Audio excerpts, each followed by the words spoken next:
I'm not anticipating going just yet, but I'm hoping that we can continue the program. Thanks. Thank you. Mr. Cameron. Good evening, Peter Kramer, 343 Franklin Street. You all know why I'm here. The town of Reading and their pitiful ADA compliance skit with the porta potties around town. I gave you a sheet here with the law on it. It's black and white. It's a simple thing. Should be corrected immediately. I thank Fidel for giving it a effort. He's one of the few that listened to my complaining. This started 2.5 weeks ago with the Recreation Board, who knew nothing what I was talking about. Then I went to the Health. They don't know what they're talking about, even though they're issuing the permits. I explained to her she was issuing illegal permits. She goes, no, I'm not. I go, all right, we'll pass that another time.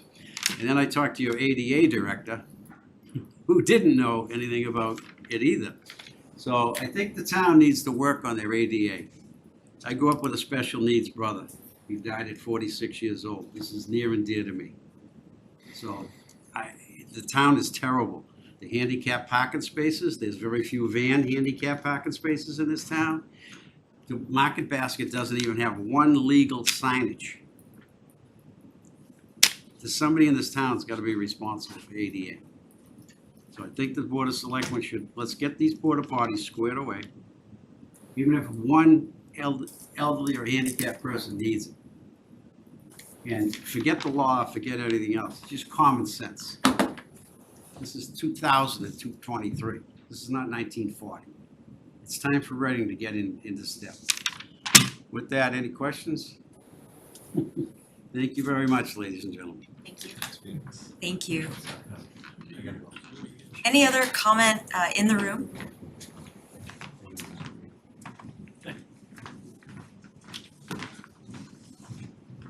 Good evening. I have some prepared comments. And I Nancy, brought copies for if you could just state your name and yeah. My name is Nancy Zimlet. I have to read it off the page. 15 Orchard Park Drive. I'm a town meeting member, Precinct 5, and a Council on Aging Associate member. And I'm here tonight to ask that you support the funding for a new senior center feasibility study from the ARPA funds that were allotted for just this purpose. The Council on Aging has worked in collaboration with the Reading Center for Active Living Committee during the past 12 months. The results from the survey, the focus group, and the site visits to other communities are clear. Recalc's final recommendations are very clear too. Recalc's final presentation states that the following next steps should be performed to address the primary recommendation, which is to identify and implement a solution to the facility needs for the senior population in the immediate 2 to 3 year time frame. This includes defining and executing an immediate facility solution for replacing and/or expanding the current senior center. It's to continue to enhance the programming services for seniors and develop communication strategies and community outreach regarding the needs for seniors. Recalc did cite that 49% of the survey respondents stated preference for an all-ages community center. Recalc goes on to say that the desire for a community center is real, but it should not take precedence over first meeting the program, service, and facility needs of our seniors. This should be the focus and the only focus for the feasibility study.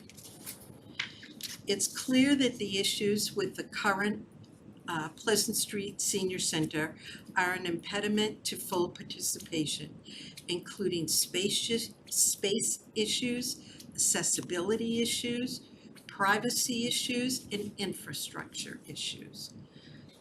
Our state has always been a leader in providing services and support to older residents. And today, Massachusetts has more residents over the age of 60 than under the age of 20.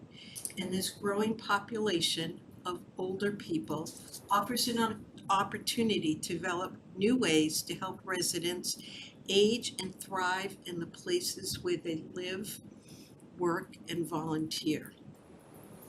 Regarding support, Reading supports schools, sports, businesses, and infrastructure, as it should. Let's add support for the Reading older adult community to this list. The need is clear. The staff at the Elder and Human Services are great and committed to meeting the needs of older adults. Let's work together to improve the current situation and implement solutions. Thank you. I hope you do pass the feasibility study. Thank you. Thanks. Thank you. There's no other comment in the room. Caitlin, is there anyone online? No one raising their hand. Okay, thank you, Caitlin, and I'll just remind folks that we also have an opportunity for public comment during the 2 public hearings later in the agenda. So with that, we'll move on to select board liaison reports. Carlo, how about we start with you? Sure, I have none. Okay. And I just wanted to mention that if Bill could give those time and dates to Fidel or to Jane so they can put it out on the social media. I'm not able to help tomorrow, but I did help last year. And hopefully I can help on the other days, but I didn't remember anything to say other than tomorrow. Tomorrow's date. So appreciate any help we can get. Yeah. And the boss isn't too bad a guy to work for. He only whips you if you don't get going. Thank you, Chris. Thanks, Jackie. No real meetings in the last 2 weeks, but I believe all of us, or almost all of us, attended the badge pinning ceremony yesterday of the new firefighters and police, as well as awards for service and whatnot. And I've said it numerous times, specifically about the firefighters, just seeing that we're able to have all the life-saving equipment on the trucks compared to other towns around us. If you want to get sick, you want to get sick in Reading as opposed to anywhere else. Because hearing these stories that they told last night, defibrillating somebody 6 times, all this stuff, like, it puts into perspective that, like, what are we really, like, complaining about? You have people, like, legitimately almost dying, and we're just arguing over pointless stuff sometimes. So it's good to put things in perspective sometime, like they did last night. So congratulations to all of them. And then also I attended the ribbon cutting for On Haven Aesthetics, which is at 2 Haven Street. They just opened on the 2nd floor with the chamber and everybody. So check them out over there. And I think that's it. Okay, thanks, Chris. Karen? It was a busy 2 weeks. Now that COVID's over, there's a lot going on in town. One of the nice events Chris attended as well. We attended a 101 birthday celebration for a retired World War II veteran, U.S. Marine Corps veteran, Miss Mary O'Leary. This was also organized, facilitated, and attended by our Veteran Services Officer and our Elder Affairs Director. It was a wonderful celebration, and in addition, our Elder Affairs Director recruited an active member of the U.S. Marine Corps to come up from Rhode Island to be there for this special celebration for so Larry, so happy birthday. Let's see, I attended on Friday an MAPC legislative update that our Economic Development Director, Ben Cares, also attended. Note, this was Friday when Town Hall is closed. It was a room full of planners, a few town administrators from Stoneham and North Reading, and MAPC organized a panel of local legislators, including Rep. Haggerty, Rep. Day, who covers Stoneham, and Rep. Sekulo, who covers Lexington. I was also attended by IRD engineer Tom Olia from RMLD. So we had a nice Reading presence. And one of the main topics of discussion was MBTA communities. Everybody's facing this. some communities are a little bit ahead of where we are, some are behind. One takeaway from MAPC was that once you define your MBTA community area, if there's a development coming in that's gonna significantly add to your housing and it doesn't quite fit in that area, please go to them and they will work with us to make sure that we capture every bit of housing for this objective. I brought up the topic of rentals that are not affordable. We are fortunate in Reading, not everyone in that room came from communities that were able to reach their 10% in affordability limits or thresholds, and we are just over 10%. So that means we can be selective about 40Bs and not have them be a huge presence for us right now. But what is concerning is that all rentals in the town are included in our affordable housing, and if any of you have looked at our newer construction units, they may be rentals, but they are not necessarily affordable. So I will say that I got a great feedback from a couple of the legislators that when we are approving these projects and there are going to be affordable units, we are not restricted to only having them approved at an 80% of the area median income, which isn't always affordable. We can negotiate to have those affordable units come in at like 30%, 40%, 50% of the affordable area median income. So that might help make some of these rental units that count more affordable. So that was great feedback from them.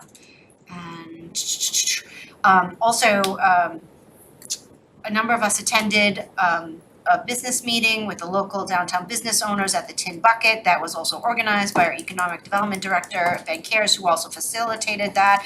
Great discussion, good feedback, and so terrific to see our local businesses in person and really hear, their thoughts on a number of issues. I attended my first ever RPD open house. I got to see additional canine demos. I had to push some people away to get to the hybrid cruiser that was sitting in the parking lot, and I got a tour of the cells, and it was a super popular event. Really great job by RPD. Lots of kids, lots of strollers. Very enjoyable event.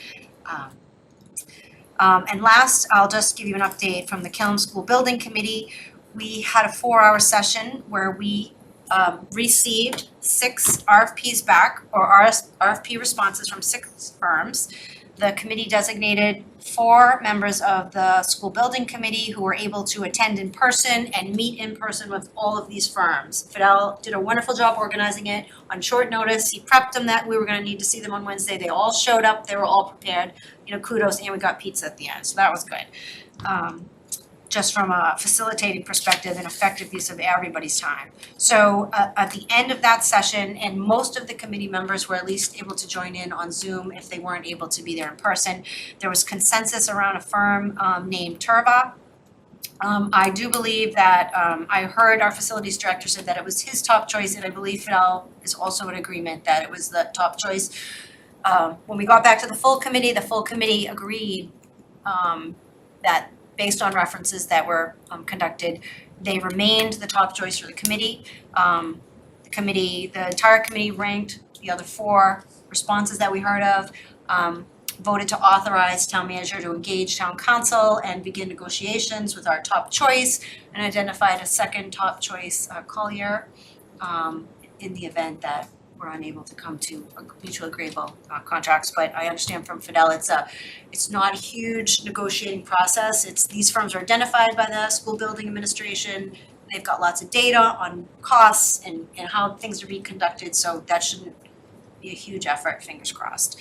So if that negotiation is successful, then the next step in the school building process will be to finalize the selection of the owner's project manager with the MSBA and move on in the process. And just to give you a little bit of insight as to why the committee was unanimous in being excited about their top choice. One, they had a local presence. At least 3 of the team members they presented, I think 2 were from Wilmington and 1 is from North Reading. And they brought their A game, to summarize. Their CEO came. They are very experienced in building schools under the MSBA program, and they also bring in really exciting work that they've done for universities. So they have a very broad perspective of where high performance design needs to be, so balancing energy, once the programming needs are defined, and making sure that we make the investment in a building that is gonna serve us well and serve us as cost effectively as possible in the long run. So that was really exciting. I feel like we're, with that firm, we're getting an amazing potential partner who is really committed to Reading, wants to be here every single day, which is something that Joe and Fidel, I think, were happy to hear. I also just comment that I felt that they had a great understanding of the need to communicate and engage with the community, and we're prepared to do that, which will help us since we do not have unlimited staff for communicating with the community about important projects. And let's see, anything else? We also designated one of the school building committee members, Kirk McCormick, to be the liaison for this negotiation going forward. And I wanted to suggest out there, I don't need an answer, that very soon this summer would be a good time to enlist RMLD to designate a technical resource to be associated with this project and perhaps start attending the meetings depending on how they line up. Since this is, it's gonna be designing from top to bottom, and they've committed to help us, which is awesome. And we haven't heard from the Kiln School Building Committee, so later on we talk about future agenda items, maybe we wanna discuss whether you guys would like an update from them directly from the chair. That's it. Thanks, Karen. Mark? Wow, okay, hard act to follow. Very nicely done, Karen. Thanks. So just a couple of things. PAIR, the Partners and Allies for an Inclusive Reading, had their monthly meeting last week. Had a great turnout. I unfortunately was not able to attend. But there's a lot of activity going on, and there's a need for more volunteers around the town. So I would encourage folks to come check out a meeting, come volunteer. You can reach out to the Director of Equity and Social Justice, Deshna Chatterjee, at the library for more information. But it's a great group of folks. It's easy to kind of drop in and out, not attend every meeting, although it's great if you do. Second, just echoing what Chris said at the award ceremony last night, it was really nice. There were a lot of awards that were given out for efforts above and beyond. So it was amazing to see how many fire crews, as Chris said, have been saving people in the last whatever period of time. So the only thing I would suggest is Reading's a great place to come and have fun and know we've got your back. Maybe that's another way to put it. Tanya, and I really apologize for her last name, I think it's pronounced close to Jaznicki, won an award also for her great efforts in supporting some of the acute mental health needs of the community. And she was part of the coalition. She was very well recognized by all of the public service team. And it was I think a nice moment for her, and she's been a great asset to the community. And that's it. Okay, thanks, Mark. Just a couple of updates. The Board of Health, when they met back on the 11th, Public Health Director Ade reported recent heavy activity, unfortunately, for rodents through January through March, perhaps because of our relatively mild winter.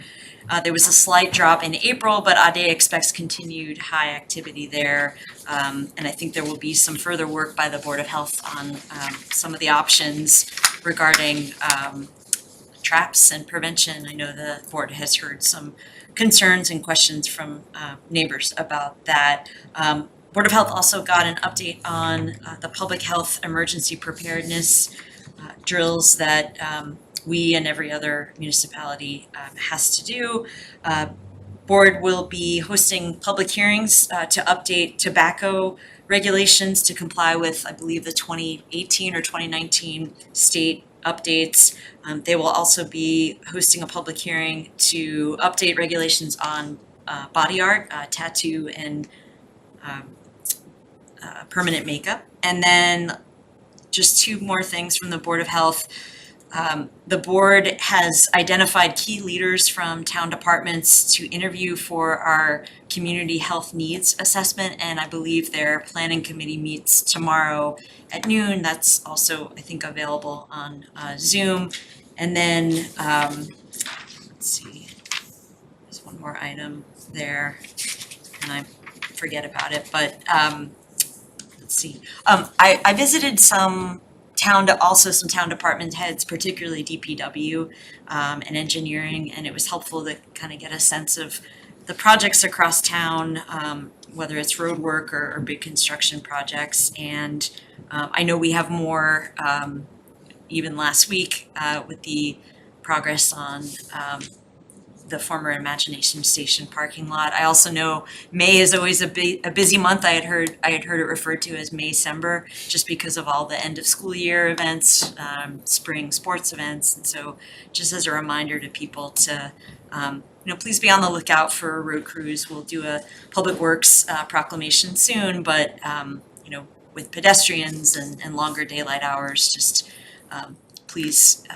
drive and walk and bike safely out there. And then last item is just recognizing some of the new items, really special, meaningful items here in the select board. First, I think just today, our veteran service officer, Will Valaire, secured the donation of the Prisoner of War Missing in Action chair here by the American flag, and it was made by students at the Shawshene Valley Technical High School. So thank you, Will, and those students for that. And then we also got a new portrait of Supreme Court Justice Ruth Bader Ginsburg, and there was a nice ceremony here last week to unveil that and have an opportunity to meet the artist. So thank you to everyone, volunteers and staff who made that happen.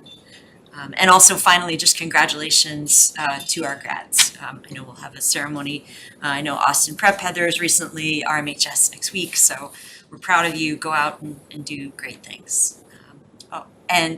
Also for board and committee members, if your term ends at the end of June next year, you should have already heard from Jackie Laverde requesting an interview just to check in with the VASC, me and Chris on this. We also, again, put out the call for people to take a look at the town website. We have multiple vacancies across boards and committees. So with that, Fidel, I'll turn it to you for Thank you very much. town manager report. Appreciate it. Thanks. So later tonight,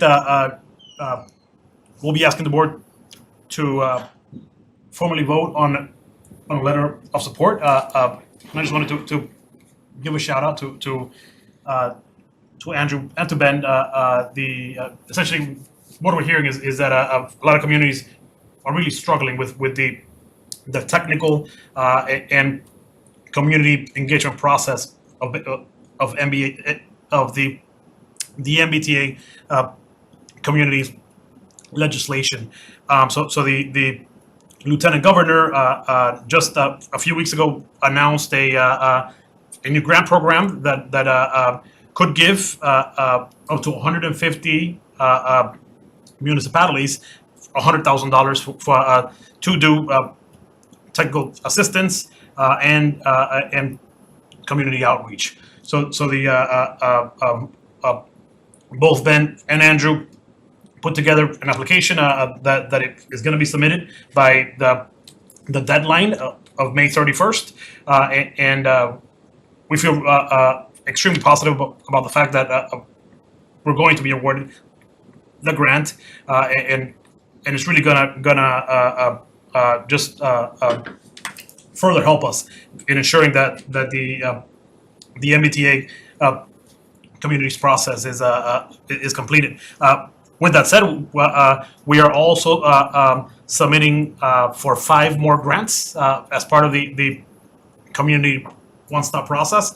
The flagship grant, obviously, is the MassWorks grant that it could, if granted, could provide up to $2 million for roadway construction on Haven Street. We should hear sometime this fall if we obtain this grant, but obviously it would be transformational to receive that grant. I will share with the board once Ben formally submits all the grants, but he's got a hard deadline at the end of this month for those 5 grants. I wanted to give a shout out as well to our DPW staff who stepped up in the last couple of days and went around town and picked up scrap metal that was put out in residents' homes. we think that we got all of it, but I just heard from select board member Carlo Bacci that his wasn't picked up. If for some reason your scrap metal wasn't picked up, either open a C-Click Fix ticket or call the DPW garage and we'll do our best to get it tomorrow.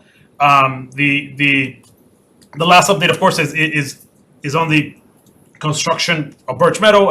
It has been a rocky start, to say the least. I've been down there a couple of times, meeting with the softball parents, and I know that this morning, Jim Sullivan, our new recreation administrator, was down there as well. We're trying to do our best to ensure that construction is going as best as possible. So I appreciate the patience from everyone involved. Thank you. Thank you. Okay, moving on. So Karen, can you please read the proclamation for? Sure.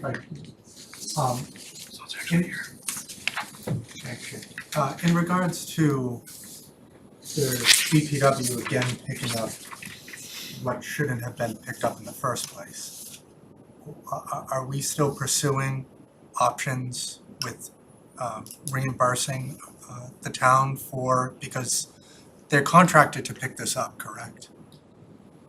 And I understand why DPW is doing it, because people are complaining and the stuff's been out forever. So I would hope that we're seeking reimbursement. At this point, there's zero reason that we should be having these conversations. I mean, we're 6 months, 8 months, however long since Trashgate. So I hope that is going on behind the scenes, because Yeah, no, it absolutely is. I will say that we were reimbursed for all internal costs of Trashgate. So that was something that Jane, Chris, and I worked on heavily. This just further highlights the fact that we need to be ready to make a switch if needed. And obviously we'll be talking about this as the summer moves on. And then in terms of Birch Meadow, for clarification, that parking lot is going to be closed now until the project is completely done. So we had a few internal meetings, and I met with a few of the leagues, and what the leagues, the contractor and our facilities team and the BW team felt that it would be safer to both the schools and the kids, I guess, who are playing, to close that up, as opposed to having it be a hybrid construction zone where it's it's something that was open at times. So that was a decision that was made in consultation with the leagues, but mostly driven by the contractor, not willing to accept the liability essentially of having a construction zone that was not secure.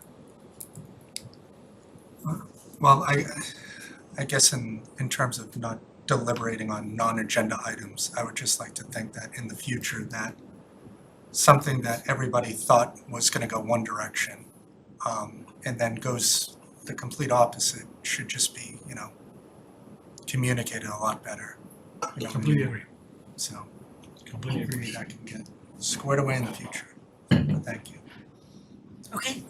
Karen, will you please read the National Public Works Week proclamation? I would be happy to do this, and I would like to know why the new secretary has all these things to read tonight. In all honesty, if any of other board members would like to take on any of the resolutions or the other publications, I'm happy to share, because you're all gonna be of me by the end of the meeting, okay? There are a couple more. Yeah. Yeah, exactly. So I'll just leave it out there. So, but we can move on with National Public Works Week. Whereas public works services provided in our community are an integral but often unnoticed part of our residents' everyday lives, and whereas the support of understanding and informed residents is vital to the efficient operation of the Public Works Department in the areas of administrative services, engineering, highway and equipment maintenance, stormwater, parks and cemetery, forestry, water and sewer, and whereas the health and safety and comfort of residents of this community depends on these facilities and services, and whereas the quality and effectiveness of these services is vitally dependent upon the efforts and the skill of the public works officials and employees, and whereas the efficiency of the qualified and dedicated first responder personnel who staff our public works department is materially influenced by the residents' attitude and understanding of the importance of the work they perform. And now therefore we, the Select Board of the Town of Reading, Massachusetts, do hereby proclaim the week of May 21st through May 27th, 2023 as Public Works Week in the Town of Reading. And we call upon all residents and civic organizations to acquaint themselves with the issues involved in providing quality public works services in this community, and to recognize the contributions which public works officials and employees make every day to our health, safety, comfort, and quality of life. Thanks, Karen. I noticed, and Mark pointed out to me, that in our town manager report, this is listed as a vote. It is not listed as a vote on the agenda.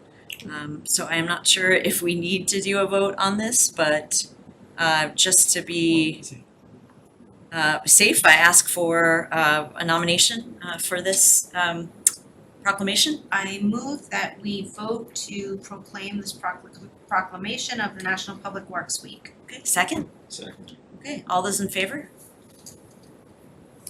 This is the 102nd anniversary of Reading's. It's the 102nd anniversary of Reading's Public Works. Okay, Mr. Brown pointed out that Thank this you. is the 102nd anniversary of Reading's Public Works, so a long history of service. Thank you very much. And so Karen, can you please read? Before you, sorry, Yep. just announcing the vote. Okay, the vote is 5-0. No, All agreed. yeah, so Karen, could you please read the Arbor Day resolution or proclamation? Okay. Whereas in 1872, J. Sterling Morton proposed to the Nebraska Board of Agriculture that a special day be set aside for the planting of trees, and whereas this holiday, called Arbor Day, was first observed with the planting of more than 1 million trees in Nebraska, and Arbor Day is now observed throughout the nation and the world, and whereas trees reduce the erosion of our precious topsoil by wind and water, cut heating and cooling costs, moderate the temperature, clean the air, produce oxygen, and provide habitat for wildlife. And whereas trees are a renewable resource, giving us paper, wood for our homes, fuel for our fires, and countless other wood products. And whereas trees in our town increase property values, enhance the economic vitality of business areas, beautify our community, and wherever they are planted are a source of joy and spiritual renewal. And whereas Reading has been recognized as a Tree City USA by the National Arbor Day Foundation for the 37th consecutive year and desires to continue its tree planting ways. Now therefore we, the Reading Board of the Select Board of the Town of Reading, Massachusetts, do hereby proclaim April 28th, 2023 as Arbor Day in the Town of Reading, and urge all citizens to celebrate Arbor Day and to support efforts to protect our trees and woodlands and plant trees to gladden the heart and promote the well-being of this and future generations. Thanks, Karen. Do we have a motion approving the Arbor Day proclamation? So moved. Okay, second? Second. Okay, all those in favor? Okay, opposed? It passes 5-0. If you could pass that around for signature, please, thank you. And we have 1 minute to 7:40. Can we go ahead and start the public hearing? Mhm. Okay. Posted for 7:40. And read the notice. So Karen, could you please read the notice for the first public hearing? Sorry, It says would you want to take a 7:30. picture with Public Sure, Works? let's do that. They came here. Let's take a Awesome. picture. All right?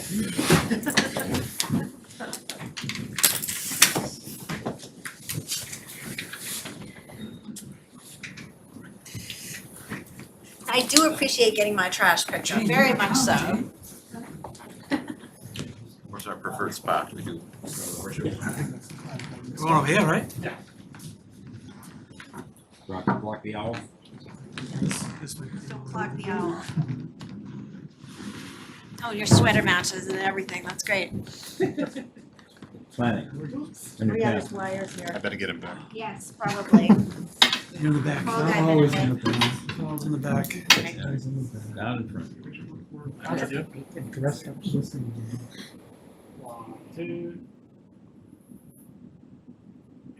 Second? To Bob now. I'm with the Bob. Thank you. Thanks, folks. Thank you. Thank you. Thank you. Thank you.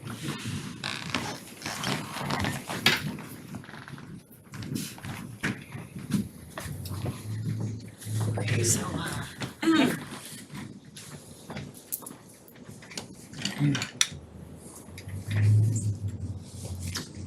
All right, to the inhabitants of the town of Reading, please take notice that the select board of the town of Reading will hold a series of public hearings on May 23rd, 2023 in the select board meeting room, 16 Lowell Street, Reading, Massachusetts, and remotely via Zoom to approve the FY24 non-union classification, Schedule A-1, and compensation, Schedule B-1 plans at 7:30 PM. Continue with the rest of this. A copy of the proposed documents regarding these documents will be in the select board packet on the website at www.readingmass.gov. All interested parties are invited to attend the hearing or may submit their comments in writing or by email prior to 4 PM on May 23rd, 2023 to townmanager@ci.reading.ma.us by order of Fidel Malkus. Thank you. okay, thanks Karen. Do we have a motion to open the public hearing? So moved. Okay, second? Second. Okay, all those in favor? Okay, opposed? None? It's 5-0, so Fidel, do we start with the presentation? Yes. Or actually, no, public No, comment public first, yeah. Do we have any public comment on this item in the room? Okay, Caitlin, any public comment on this public hearing item in the virtual waiting room? No one raising their hand. Okay, thank you, Caitlin. Fidel, go ahead. Thank you.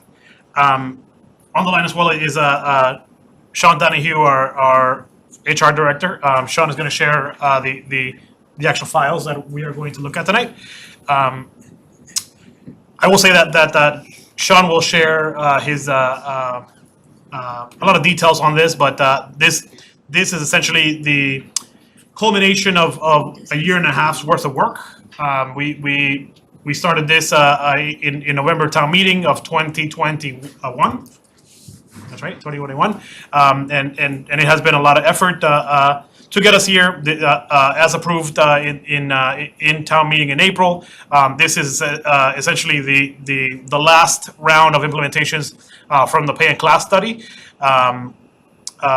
And we are extremely excited not only to wrap this up, but just to have the final step before the select board. I'll turn it over to Sean. All right, thank you, Fidel. Can everyone hear me okay? Yes. Okay, great. So I just shared the first of the two files that are in your packet tonight. So as Fidel said, this is a process that we've been going through for quite some time. Started back in October of 2021, and since then we've worked with a consultant over the course of the calendar year 2022. We had a presentation to the board back in October about all of the findings of the study. We went to subsequent town meeting for some mid-year changes, and then annual town meeting just approved the budget for the final changes. So tonight is that final piece of the puzzle. It's also just a part of our annual process where we do come before the board and ask for the classification and compensation charts to be approved for the next year. So this first document is referring to the non-union classification plan. This is for all of our non-union positions in town with all of the updates from our pay and class study. and any other changes, that were needed. And then in addition to that, we have our compensation plan that reflects, said changes as well. And, I'm open to, if there are any questions or comments. Okay, any questions from board members? Karen? Thank you, Madam Chair. Have all of these movements been accounted for in the current town budget that was just approved by town meeting? Yes, yes.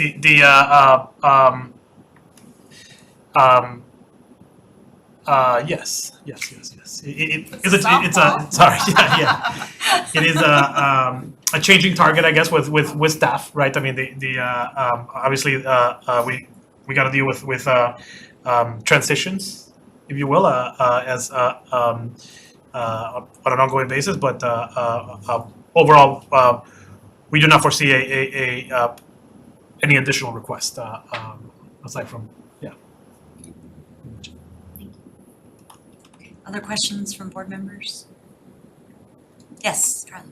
Thanks. Not really a question, just when I met with Sean and just asked him what's the best practice and how often, should we do this and how often should he look at it and basically, this was done with a consultant, this project right here. And he felt that he'll keep on top of it, maybe take a look at it in 3 years, see how we're doing.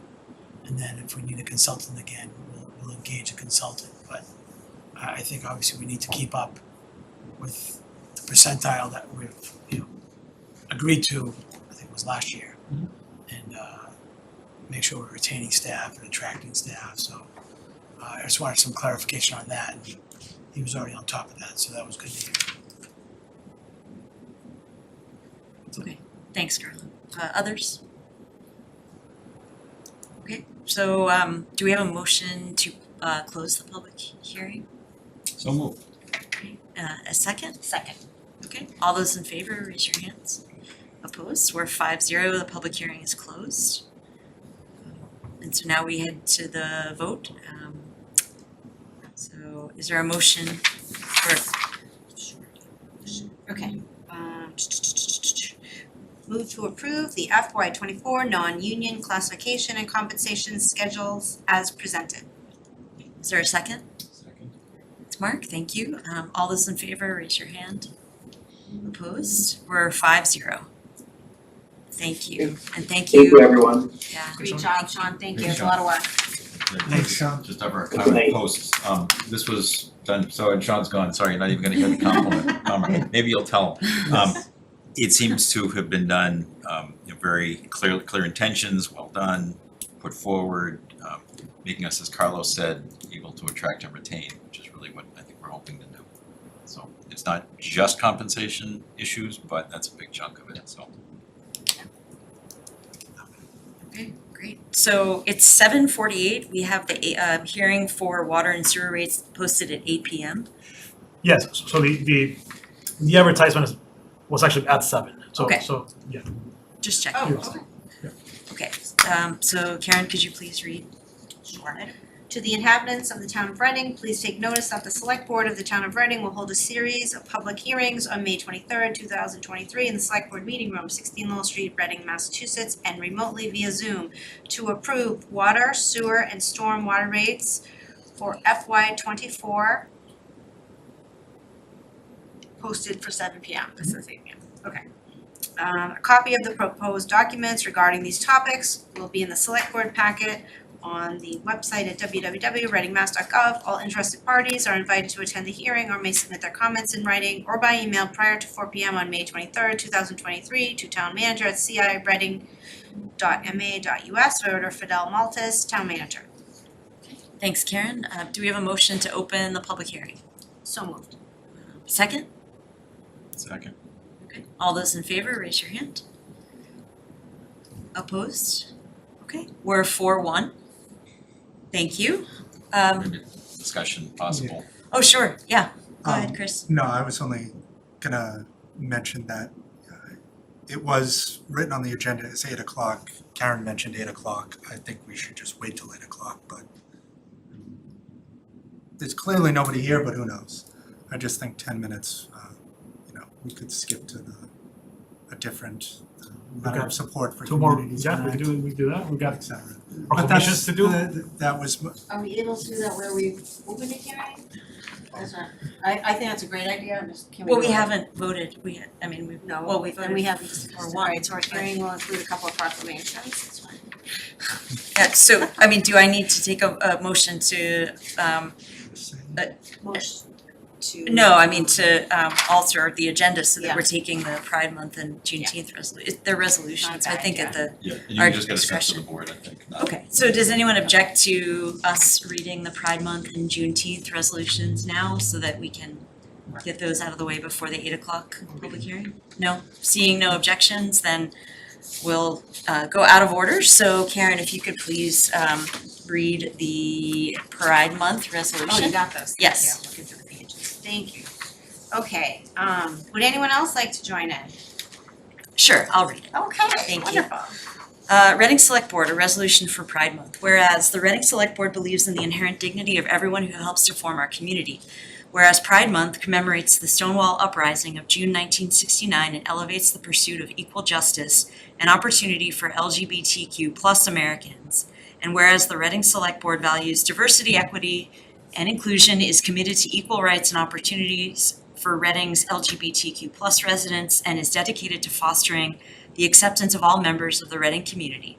And whereas the Reading Select Board recognizes the important contributions of its LGBTQ+ residents to the town's history, culture, economic, and civic life. And whereas it is imperative that residents of all sexual orientations and gender identities and expressions feel valued, safe, empowered, and supported by their peers, educators, and community leaders. And whereas we affirm our support for our LGBTQ+ residents and stand with them to protect their civil rights and ability to live openly without fear. Now therefore be it resolved that we, the Reading Select Board, do hereby resolve that June 2023 be recognized as Pride Month in the town of Reading, and urge members of the Reading community to recognize the contributions made by members of the LGBTQ+ community and the importance of this month. Signed, the Select Board of Reading. So do we have a motion in favor of the proclamation? Motion to accept the resolution as presented. Okay, and a second. Second. Okay, all those in favor, raise your hand. Opposed? 5-0, thank you. And Karen, could you please read the Juneteenth resolution? You bet. Juneteenth in the United States. Whereas news of the end of slavery did not reach the frontier areas of the United States, in particular the state of Texas and the other southwestern states, until months after the conclusion of the Civil War, more than 2.5 years after President Abraham Lincoln issued the Emancipation Proclamation on January 1, 1863. And whereas on June 19, 1865, Union soldiers led by Major General Gordon Granger arrived in Galveston, Texas, with the news that the Civil War had ended and the enslaved were free. And whereas Juneteenth became a holiday within southwestern states commonly known as Juneteenth Independence Day. The word Juneteenth resulted from words June 19 merged together in speech. And whereas this day is an opportunity for people to celebrate freedom and equal rights in the United States. These celebrations range from religious events, rodeos, barbecues, cookouts, neighborhood block parties, etc. And whereas on Juneteenth, certain foods became popular and subsequently synonymous at celebrations such as strawberry soda pop. At barbecues, special dishes were prepared such as collard greens, cornbread, and meats including lamb, pork, and beef. Meats were not so easily accessible, and whereas the Juneteenth flag was created by Ben Haith, founder of National Juneteenth Celebration Foundation in 1997 and later revised in 2000 to what we know now. The star represents Texas and the star burst represents all 50 states. The arc represents a new horizon, and finally, the colors represent the American flag, a reminder that slaves were and are American. And whereas Juneteenth is celebrated all over the world, including but not limited to Ghana, Honduras, Japan, Taiwan, Trinidad, and Tobago, and whereas on June 24th, 2020, the governor of Massachusetts signed a bill recognizing Juneteenth as a state holiday. Now it therefore be resolved that the town of Reading and the Reading Select Board recognize June 19th, 2023 as Juneteenth and continue to support the nationwide celebration of Juneteenth Independence Day throughout the United States of America. Thank you, Karen. Is there a motion? Can you read the motion? Move to accept the resolution as presented. Okay, do we have a second? Thanks, Chris. All those in favor, raise your hands. Thank you. Opposed? We're 5-0. So thank you, and we'll pass that along for signature as well as the Pride Month Thank you. resolution. We still have 5 more minutes until Yeah. 8 o'clock, so. MBTA?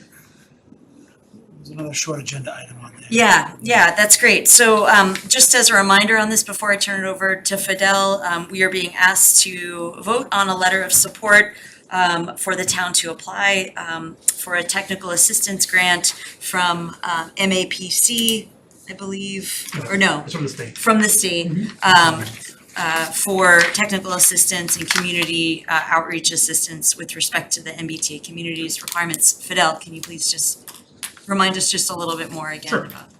Absolutely. So in your packet, I'll scroll through the page, but I share that it is page 26 in your packet. On May 9th, the governor and lieutenant governor made an announcement of a new grant opportunity. It is only open for MBTA communities, and there's 177 of them. And it would grant up to $100,000 per community, and how it is essentially outlined as a grant is to help communities with technical assistance in terms of defining, you know, what zoning language is needed, and also to do community outreach and just to put it, I guess, in retrospect to the board, we just completed our housing production plan, and town meeting approved $50,000 of our own funds to complete the housing production plan. So if we apply for the entire amount and we receive the entire amount, it would provide a very nice framework for us to do some very hefty engagement. Tonight, you also have a staff report, and also the chair of CPDC is coming tonight, and obviously a lot of what CPDC is going to be focusing on is going to be MBTA communities this summer. We are, you know, in your packet, there's a projection basically of when we think that we are going to approach town meeting for approval. I will note that the legislation requires Reading to be in compliance of MBTA communities by December 31st, 2024. Initially, when the law was passed, a lot of grumbling of communities was felt and heard. A lot of changes were made to the communities, and just as a reference point, communities had to achieve interim compliance. Out of that 177, I believe only 2 did not reach that interim compliance. So certainly we're seeing a change essentially in positioning of communities.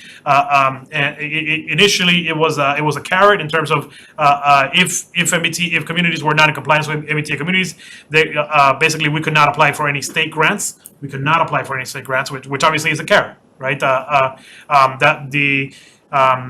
There's also a stick that the state could rescind state funding as well. So it's not just incentives through grants. It's also rescinding of state funding. And finally, the Attorney General issued an opinion that she viewed it as a state law that we basically was a requirement to meet. So we're approaching this process, in the best way possible, knowing that it is going to be a requirement for us to be in compliance with MBTA communities.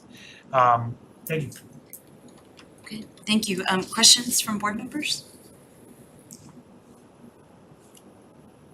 Okay, and I know we'll hear a a little later this evening from our CPDC chair and planning director. I'm glad that they are planning to discuss kind of their part in that path toward MBTA communities amendments that the town needs to consider to our zoning bylaws. And as Fidel said, we do have the support letter in the packet, and looking at the clock, and I would ask fellow board members if we can dispense with the reading of the support letter, if anyone objects to that. No, none here. Okay. So do I have a motion for voting to support this grant application? Second. No, wait, so moved. Okay, so do we have a second? Thanks, Mark. Okay, all those in favor, raise your hand, please. Okay, opposed, 5-0, thank you. So I will pass this along for signing, and it's 8:00 now. And so, Maybe we should just have a formal vote to open it at 8. yeah, okay, so it's 8:00. Can I have a motion to open the hearing on continued discussion of fiscal year 24 water and sewer rates? So moved. Okay, second? Second. Thank you, Karen. Okay, all those in favor, raise your hand. Okay, opposed, 5-0, so the public hearing is open, and we'll start with Fidel. Thank you. Thank you. I'll share my screen once again. So this is a different version of the presentation that you saw at your last meeting on May 9th. I will breeze through it, and I will show you a new tool that we were able to develop. I will say that I'll also remind the board that we are having a public forum May 31st at 6 p.m. in this room to answer questions to anyone that any resident that is interested in learning more. I will give a presentation which is going to be very similar to the presentations that I've been giving to the select board, but it is mostly designed as a question and answer session. So what the change from last meeting to tonight is that the select board chair has asked me to present basically what the rates would look like if we were to combine tier 1 and tier 2. So essentially having the same rate from 0 usage to 1,000 cubic feet of usage. And again, we're targeting the same revenue expectation that we presented last week. And of course, by doing that, it will reduce the distribution between tier 1 and tier 5. So basically the spread between tier 1 and tier 5. Just to give a refresher to the board of what was presented on May 9th, it is attached, right? So tier 1 was presented as going from 0 to 500 at the rate that you see on the table on the screen. Tier 2 going from 501 to 1,000 at the rate that you see at the screen, and going forward. And essentially the difference was, in order to achieve our revenue goals, we have that distribution that is shown, ranging from a reduction of 11% to tier 1 and an increase of 14% on tier 5. So that is what was presented on May 9th. What we are presenting tonight is essentially what I shared, which is the combining tier 1 and tier 2. So essentially from 0 to 1,000, it would be at the same rate of 10.75. And obviously what it does, it reduces or kind of tightens up the spread between tier 1 and tier 5. And again, in terms of billings or projections of billings, we're targeting about the same revenue goals. And you can see what it is for water and what it is for sewer. With these tiers as presented, you see basically what it would mean to projections of water bills. So I shared at the last select board meeting that we are using in Reading for the average residential user has a projected daily usage of 45 gallons per person per day. So you can see basically the average residential user and what that figure looks like for water as well as sewer. And essentially that results in a combined rate as shown on the screen and a projected bill for that average residential user as shown on the screen. And just to highlight the next steps, so the select board requested that we hold a public forum for residents. It's scheduled for May 31st. We have the flyer has been posted on social media, and it's also posted on our message board in town hall. And I will spend a lot of time on the tool. And actually, we have a member of the public here tonight, Mr. Bob Holmes, who has volunteered essentially for us to show his water bill. So he on your water bill, what you see essentially is a previous read. So it shows the meter reading of the previous billing cycle and the current reading of this billing cycle. What that results in is basically if you take one number minus the other number, the difference is the usage, and that is essentially what we use for billing of water. So in your water bill, you'll see that usage is listed as units. So essentially in Mr. Holmes' water bill says 9. So what that means is that it's 900 feet. So the unit on the water bill is hundreds. So and you'll see at the bottom there's a note that says all usage and readings are in 100 cubic feet. 100 cubic feet equals 748 gallons. So the what we do is essentially we will populate that usage in the tool, which I will share.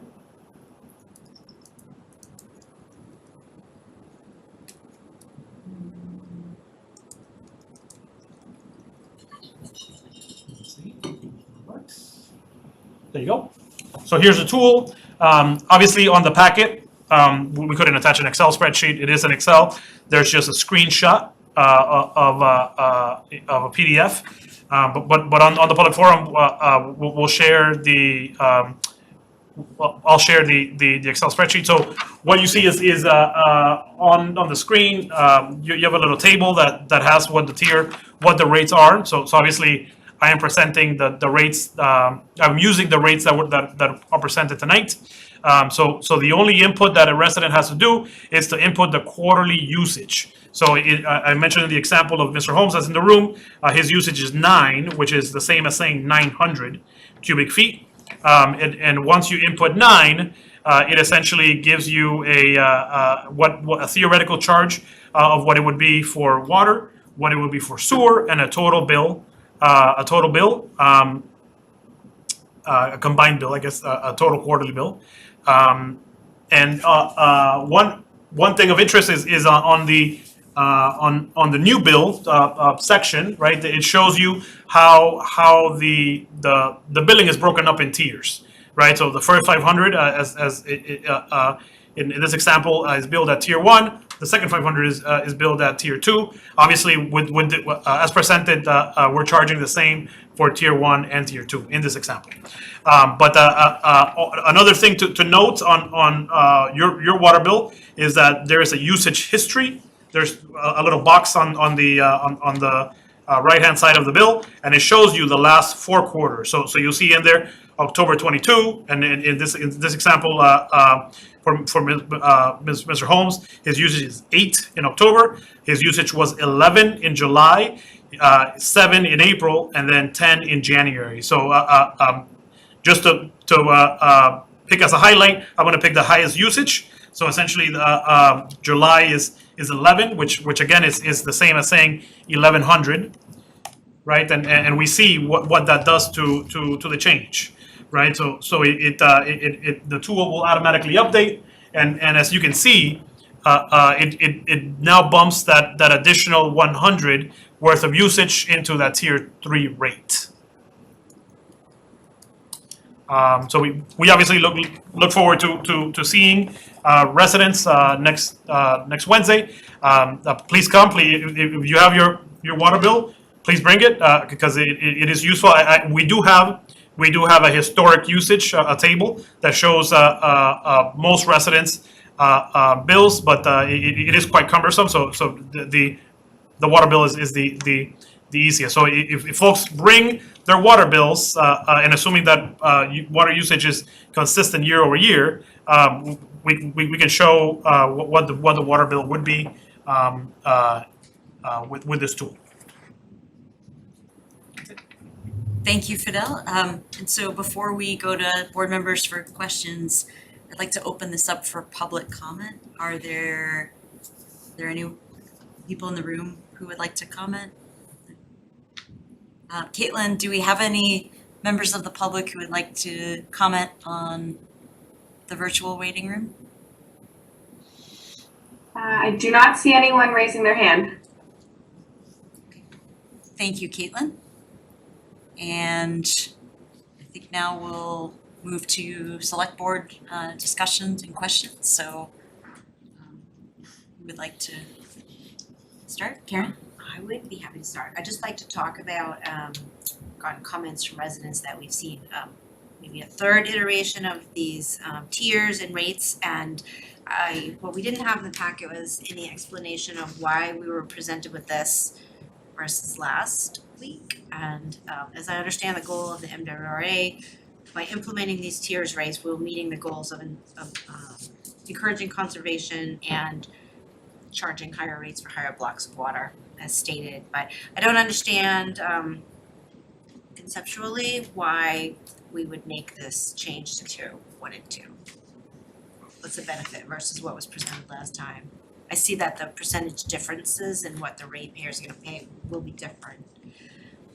And as I could just tell you, I did start looking at other communities' water rates, and I have a lot of respect for the process that you had to go through to put this together, because their approaches to tiered water rate fees are all over the map. The bands are all over the map, the number of tiers are all over the map, the additional fixed charges or no fixed charges are all over the map. So just like to say that I respect how much work it was going through all this stuff.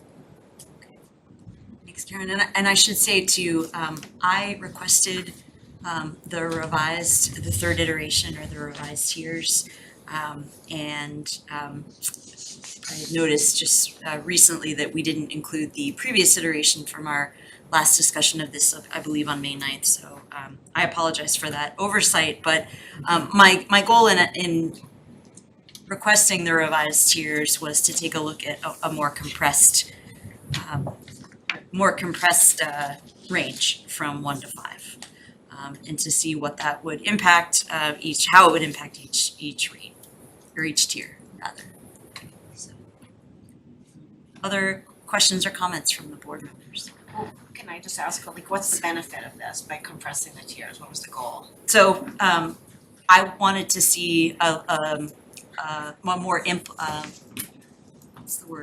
incremental start to a tier. What would a more incremental start to a tiered water rate structure look like for the town? Yeah, I mean, I'll chime in that this has been a process, right? I mean, and certainly it is a big shift in how we operate, and you know, I'll compare it to the tax split rate, right? We have been advocating for a slow transition in, you know, obviously this slower transition will prevent a shock from the system, if you will. Particularly on the ends, right? Because we could say that the lower end people will love it and they'll get used to it, right? And they'll say, well, this is great. Let's do Let's stay under 5. right. So this and it's just not possible. This is something that we're going to look at every year. So you know the Obviously, it is up to the select board what you decide to do on this, but there are some merits to what we presented tonight, which essentially allowing for a slower transition into this process. So we don't have last week's rates, sorry, yeah, Yes, so so I can't compare tiers 3, 4, and 5. Or you had it up there briefly, could you put it up there again? Thank you. absolutely, Just so we can, cause so shock to the system, I've never had a resident say that they were dismayed and shocked when any of the bills from the towns decreased, because it decreased too much.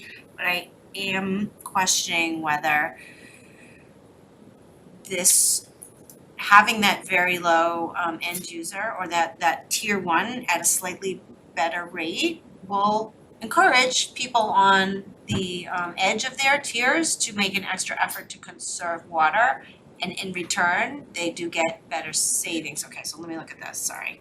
All right, so what we did is it mitigates at the top end, the shock to the system. I think that's where we might get concerned. Okay, so I see that.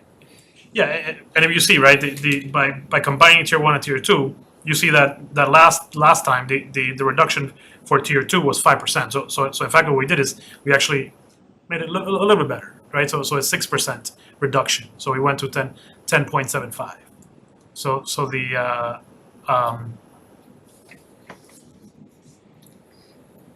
Can you put like last week's rates up there again? Thank you. Okay. Okay, so the middle tier didn't change. The shift impacts tier number 4. It's actually a bigger hit for more households because tier 4 is, correct me if I understand this, these tiers actually, fewer residents gonna wind up in 4 and 5 is what I'm trying to say. Everyone's gonna hit 1, 2, everyone's gonna hit 1. Most people, a lot of people are gonna hit 1, 2. I think, what did we say, 85% are gonna hit 1, 2, and 3. So, those top 2 tiers, slightly less hit. Okay. Yeah, exactly. So if you look, if you see this table, the essentially at both ends it is compressed. The reductions are less, but also the increases are less. Okay. I guess I just, so I don't see us encouraging water conservation is the only thing I don't see us doing with this change, but I understand the impact on the rest of the rates. Thank you. Okay, other board members? Mark? Thanks, Jackie. Couple of questions. One, Fidel, with the calculator, where it says current bill versus new bill, is the current bill the previous bill without any increase, or is it what it would be in a non-tiered structure and go up by 4% roughly?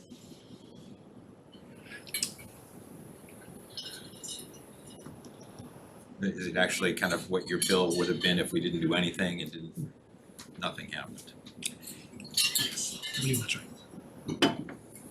At the current rates, Mark, or the proposed new rates, is that what you're asking? That's what I'm asking. Yeah, that's what you're asking, yeah. I've proposed new rates if there was no tier. Right. Yes, Right. exactly. That's, because I think that might be That's the what more you're asking. relevant That's what you're comparison. asking. Yeah, exactly. And I think you'll see a bigger difference. Yeah. So the on here, right? You see what the water would be, right? So current bill, water charge versus new bill, water charge, and then at the total, right, has a combination, and the difference is obviously the math between one and the other. Yeah, I don't want to give the impression that there's an option to have no increase. Oh, sure, That's of course, not on the table. definitely. Okay, that's one. And then on the second point, on the question of compression, so there's some pros and some cons as we've discussed. So a con, I think, is that for very small users, you're not seeing as much of a decrease as you might have. And if that is meant to kind of help people that are single person households and things like that, we're not doing that quite as much. The flip side is that on the larger users, the compression has decreased the magnitude of the change, right? It was gonna be more like 14% change or so, now it's down to like 10. So, you know, a little bit less of a shockwave, I guess, in thinking about it. But I, to Karen's point, I think, you know, part of what this should do, and probably what we should think about beyond this is, you know, people can use what they you know feel that they need to use, but we are, as a community, as a state, as a nation, as a world, we're trying to use less water. It's a precious resource. And finding ways to just encourage that behavior, I think, makes sense. It may be that we need to do more than just do that through the rate structure. I know that, for example, I believe DPW has aerators and things that are available usually at town day. Maybe we can take a bigger stance on what's going on to help people find easy ways to make changes like that, to do more conservation.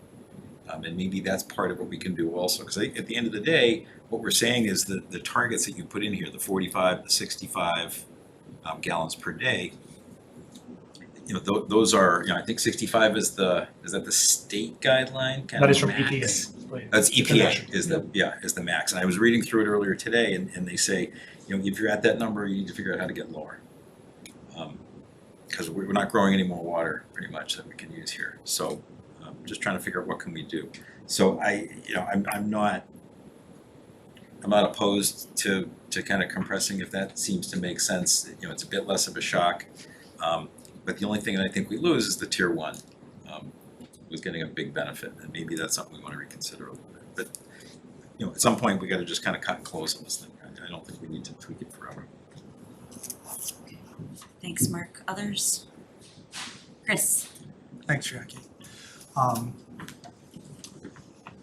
I guess for me, hearing the way that everything went last time with me probably being in the minority again with the second water meter scenario, I guess, and I told Fidel in advance, no offense for what I'm about to say, but we received a memo from Fidel on what Wakefield was doing with their water meter situation, how they opted not to go with secondary water meters, et cetera. And I just think that if we're going down this direction where we're only receiving the majority direction that things are going and only receiving information that is supporting the majority of the way that things are going, I don't think we're getting the full picture. Because there's a pro to why Wakefield did that, and then there's a pro to why Stoneham and Melrose decided to go for a second water meter. But if I didn't actually look into that, then all of a sudden we're not going to have that kind of information, and we're only just presented with one direction in this packet, which well, it might not be in the packet, but I just don't think that that is the direction we should be going on this, amongst everything else that we'll end up voting on, is only having it be provided in one direction for why we should not go with second water meters, because that's what's outlined in their memo. But in doing my own research now, just to see, Wakefield's memo is almost identical to Newburyport, who had a memo in 2013, and almost a good chunk of it is complete copy paste from what Newburyport decided to do back then. But ironically, in Newburyport's memo, which Wakefield is took from, they cite Stoneham and Melrose as not allowing secondary water meters, as well as Reading. Those are the three towns that were called out in that memo. And then after that, Melrose decided to go with the 50 water meters in 2018. Stoneham allowed secondary water meters in 2014. So the only outlier from back then, which Newburyport was citing, is Reading. Other than that, it's Melrose and Stoneham decided in about face and went that route. So I always hear about peer communities. We throw peer communities around on everything whenever it supports whatever we want to do. So in this instance, Melrose and Stoneham will not be a peer community because they're doing secondary water meters. but we'll take Wakefield as a peer community because they don't allow secondary water meters. That's my opinion of what is transpiring here.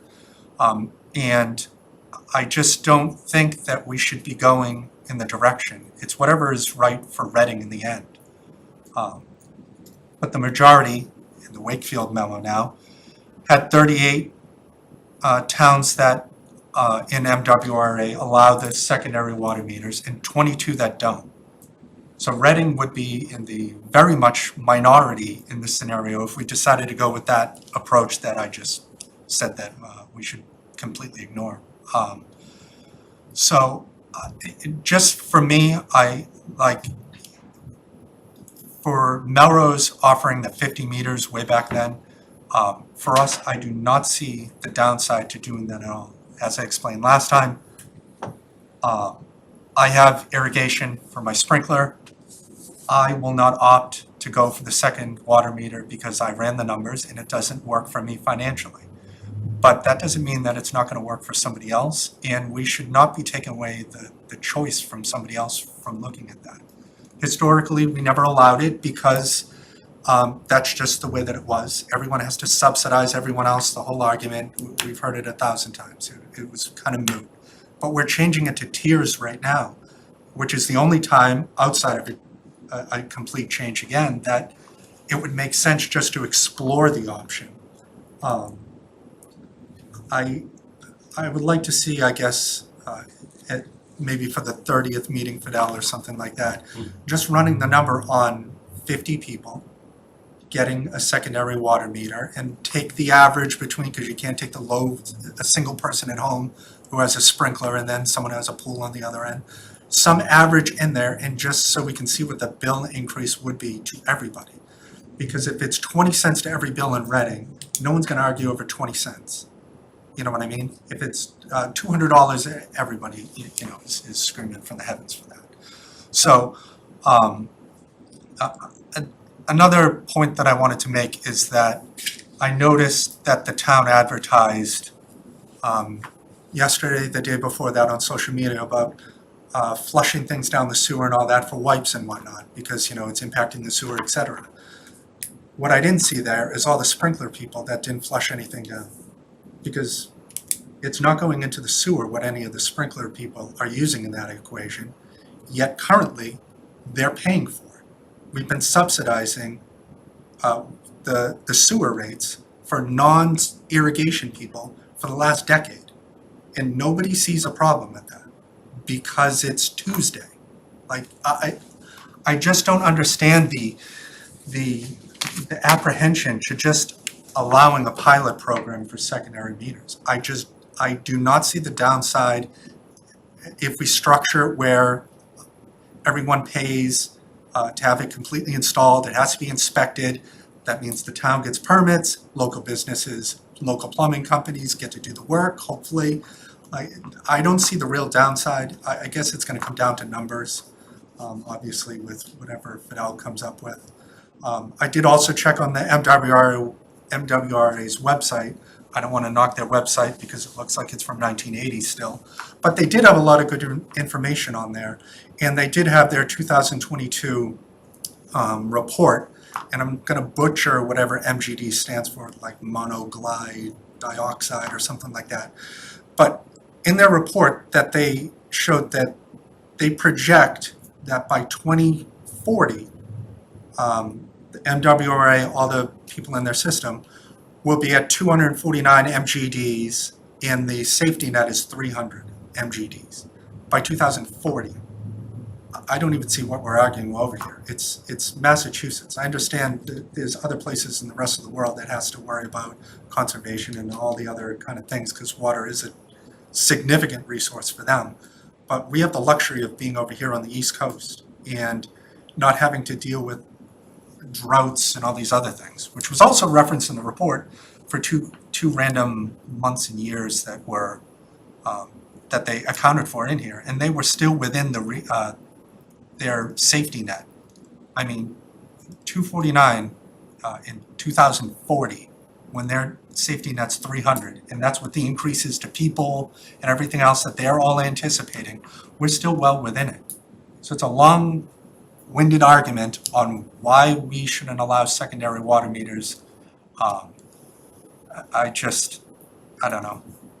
I just want to, one other thing, this might be way over everyone's pay grade, but the open source chat AI where you can have it write and do anything for you ever like created. I just asked what were the pros and cons of a secondary water meter, and I'll spare you the 3 pages that it wrote. But the very first item that it mentions is water conservation, so I don't take credit for what this is, but to me it makes sense. And it says water conservation. A secondary water meter can promote water conservation by providing a separate measurement for specific uses such as outdoor irrigation or swimming pool filling.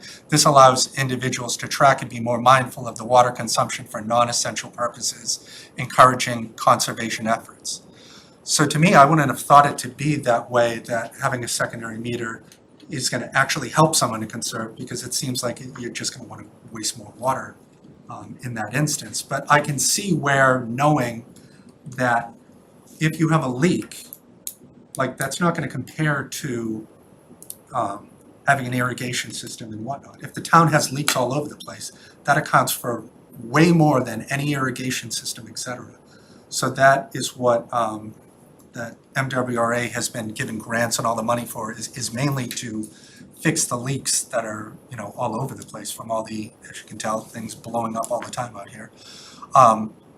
So just seeing that other ways that we can promote, how Mark, I think you just mentioned the rebate things with the DPW. They do offer rain sensors for irrigation, sprinkler systems, et cetera, a $25 rebate for that.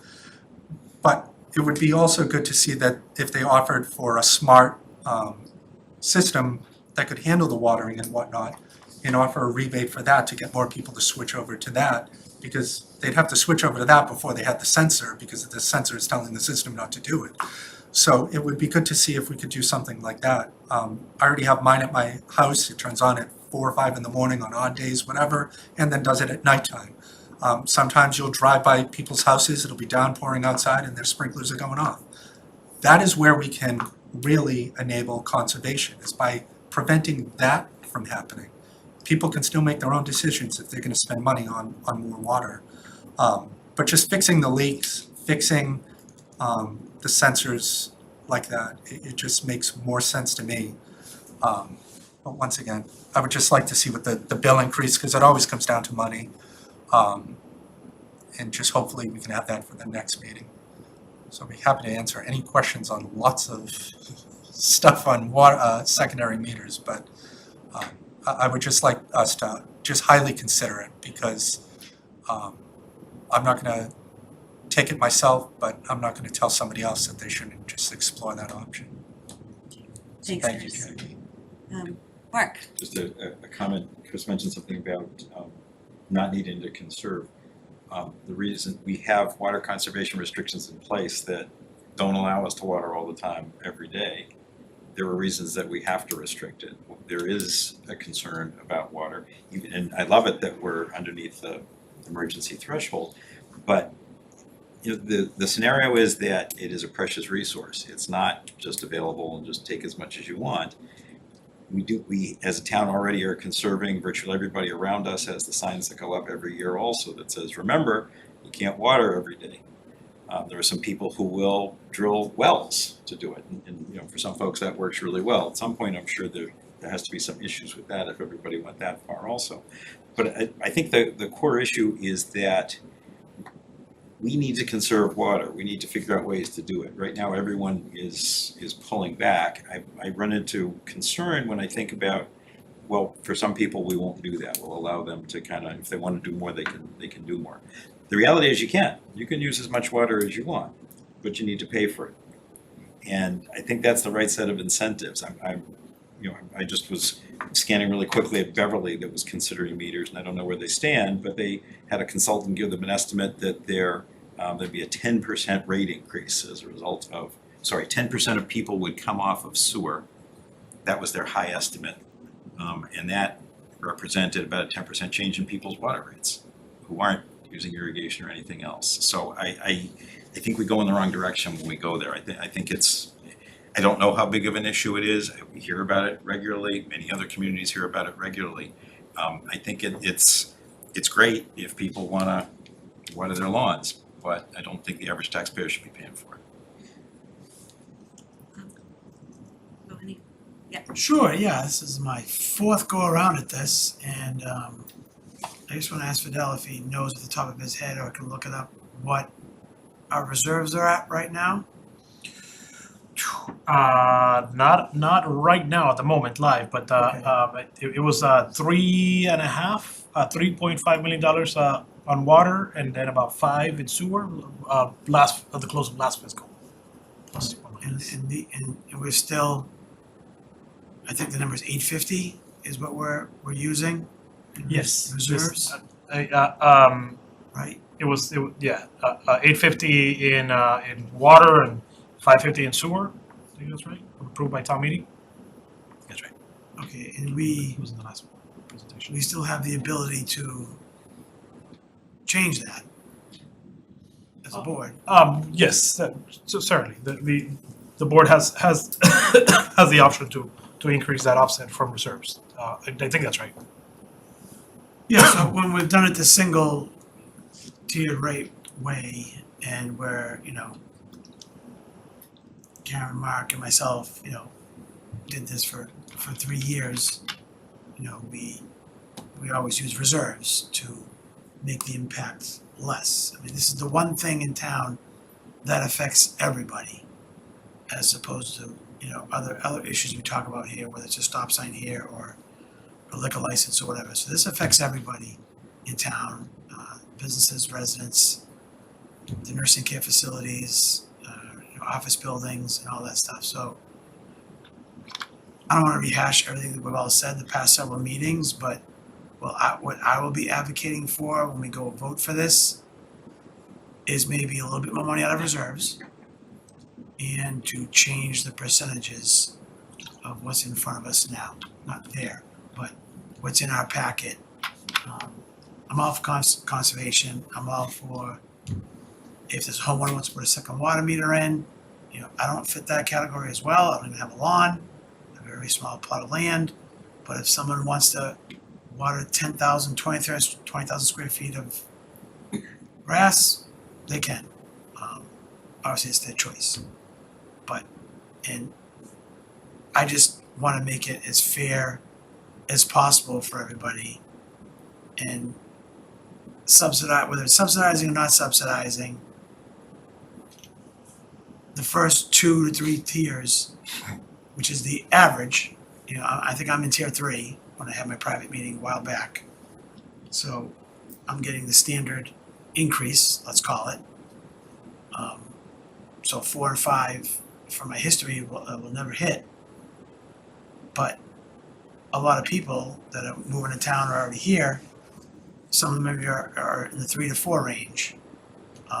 And obviously a lot of homes aren't in the 5, or never hit the 5 range, but some do. So make a long story short, in June, whatever, 6th, I'll be asking to change the percentage difference on the bottom of the chart, and advocating for using a little bit more money to reduce the impact, because we're going to face this year after year after year, like we have with the single tier rates, and this problem is not going away. So I think we all have to be mindful of not just this year, is the next 3 to 5, 10 years on, we're all going to keep getting whacked on our bills.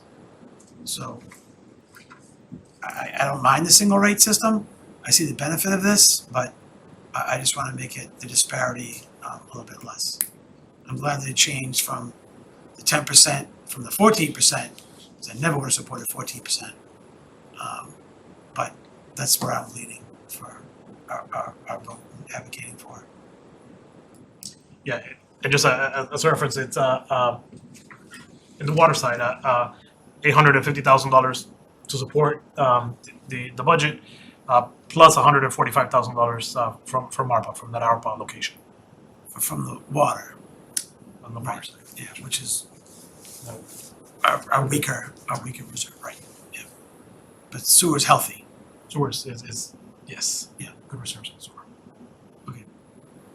Fidel, could you please repeat the amount of sewer reserves? Okay.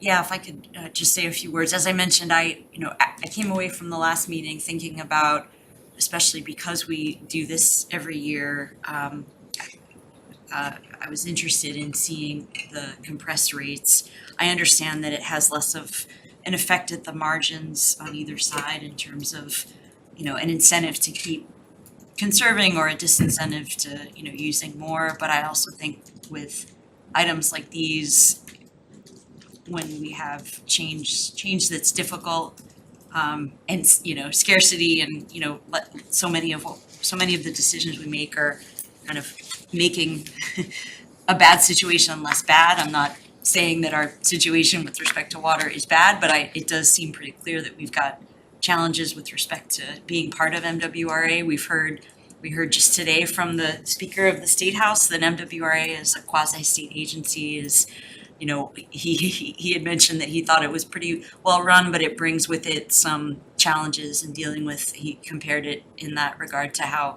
local communities deal with MBTA or Massport. I think it sounds like from our discussion tonight, some of the things that would be helpful for the public forum next week would be to ensure that to Mark's point, the current bill calculator takes the proposed flat rate increase into account. So we're showing kind of what you could expect if we went with a flat rate versus what you could expect with the tiered rates. And then I think to Chris's point too, if we have info, and I think we should be prepared next week to talk about the second meters at the forum, and if we have information from either Stoneham, Melrose, or other communities that have installed second water meters and what their impacts were, both financially and otherwise, that would be helpful. So other comments from board members? Thanks, Jackie. Two things to follow up. Wakefield also has an entire committee that oversees the water rates, et cetera, kind of thing. So they have their town council or whatever, but they have other people that deal with this stuff all the time. So we're just dealing with it, obviously, with Fidel and town staff kind of finagling things. And then just to respond to Mark's comment about if you're using more water, you're gonna have to pay for it, which I completely agree. I've never not agreed with that. I think that if you're using more, you should pay for it. But at the same time, you are not using water on an irrigation system.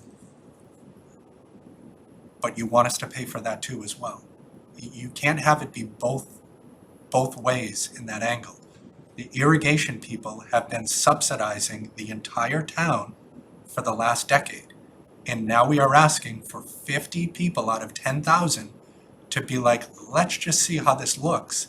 And there's no leeway there. It's gonna be 3-2, next meeting, that's the end of it. I just don't see how we're comfortable saying that if you use more, you should pay for it. But on the sewer side, just ignore what's happening here, because the stuff is not going into the sewer. It's not being impacted, like I mentioned, the flushable wipes and all that other stuff, these other things that are going into it that you're not pulling from the irrigation people. I just don't see how that makes sense in any shape or fashion. And if it comes down to money, which it seems like it's conservation at this point, but if it comes down to money, I just want to see the number that's coming up, because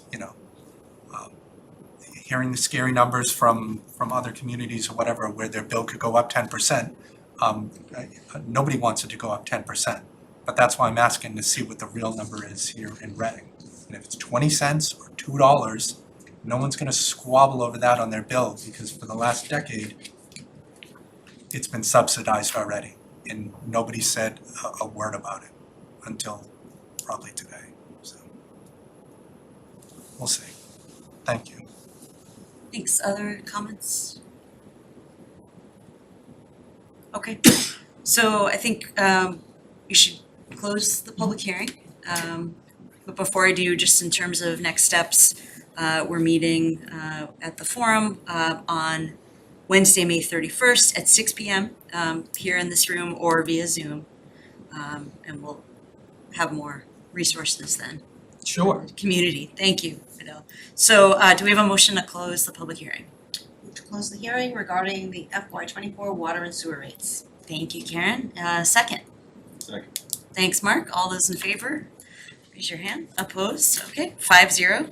Thank you. Public hearing's closed. So with that, we'll 15 minutes behind schedule, move to the committee report from the CPDC. And we're happy to have Andrew McNichol, our Community Development Director, and Heather Klisch, Chair of the Community Planning and Development Commission.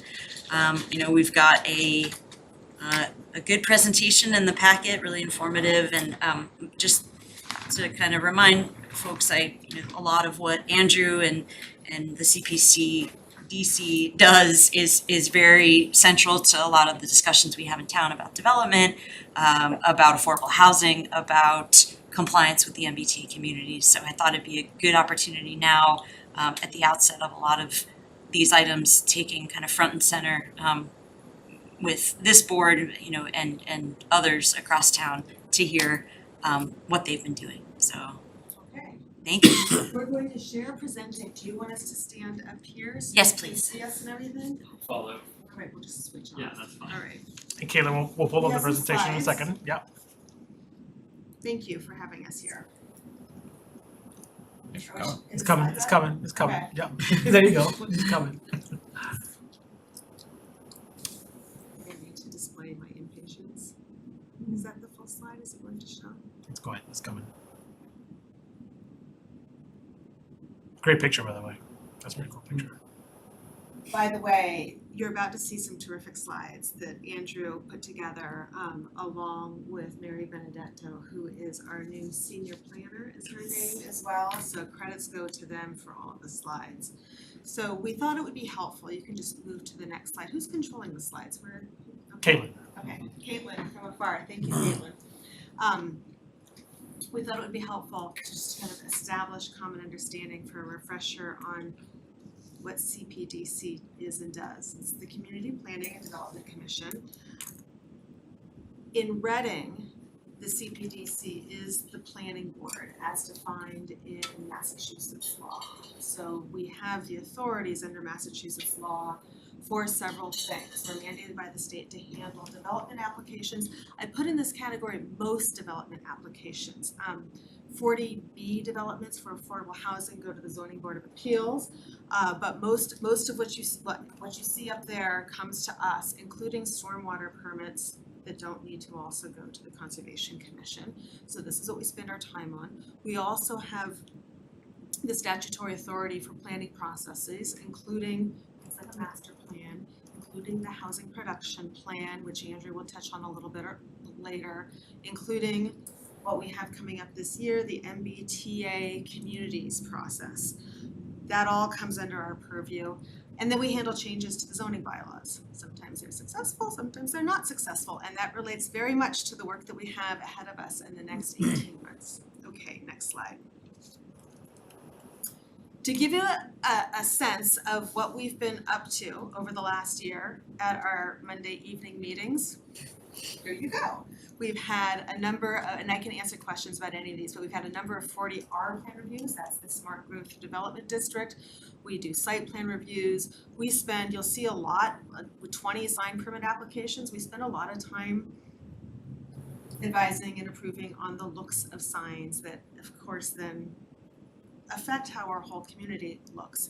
The subdivision A&Rs, what those are a category of subdivisions where it's approval not required, which is kind of confirmed that a lot subdivision meets the requirements and we endorse it even though our approval is not required. We've done some zoning and overlay changes and then planning projects, again, like the housing production plan, and spending some time at our meetings discussing the process, not just the process, but the work along the way that staff has really been leading on MBTA communities.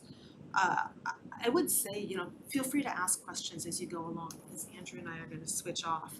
And I think right now, I'm going to sit down, Andrew's going to sit up and tell you about the housing production plan that was just done and really gave us some illuminating and really good, useful information. Just quick clarification, is the CPDC, or I should back that up, review of town projects, it's my understanding that the town chooses to engage the CPDC like we require of everybody else, but it's not required by state law. That's correct, and I'm assuming it's state law, but by law, the town doesn't have to follow our own rules. Our town, thankfully, does follow our rules, and that's, I personally really believe that's important. You know, we are a community trying to do things all together, and so when the town is doing a project like the water tower project, where Jackie and I first met, the town engineer came to us for the site plan and for advice on the site plan, and so we go through that process and advise on what that looks like, we look at the butter impacts, and come up with what we feel is the best project. There are a number of town, I first got involved in the town when the library project was happening. I lived down the street from the library, and the town was going through, I think with CPDC, the site plan review, and as not just a courtesy, but as just the right thing to do for our community. All right. Thank you all for having us. I second what everything Heather has said. So moving on our side, we just wanted to provide a example of a relevant long-term planning update that was currently presented to you in CPDC and is very recent. And it's currently being used to support other community planning initiatives and projects, and that's the Housing Production Plan. So in a nutshell, a Housing Production Plan, or HPP for short, is a state-required plan that is focused on strategies and regulations for affordable housing growth, most specifically to the local subsidized housing inventory, which is our stock of deed-restricted affordable housing. So a municipality must maintain a certified HPP and use those strategies to help achieve what's known as safe harbor. And without getting too much into that detail, a safe harbor protects a community from 40B development, which can override local zoning regulations, and we've seen here in town. So Reading has achieved a safe harbor by its 2013 HPP, its 2018 HPP, and many of the development and zoning work that you've all done to date. We're over 10% SHI right now, and we have a certified plan. So currently we are in safe harbor. And I will say this now because it's very important to note, while we are over 10% today, this is subject to change and is a moving target. So it's very important that we prepare and maintain our affordable housing productivity. So just to kind of quickly go over what we did, Reading underwent a 9-month process to update this HPP, new engagement, and the plan writing itself.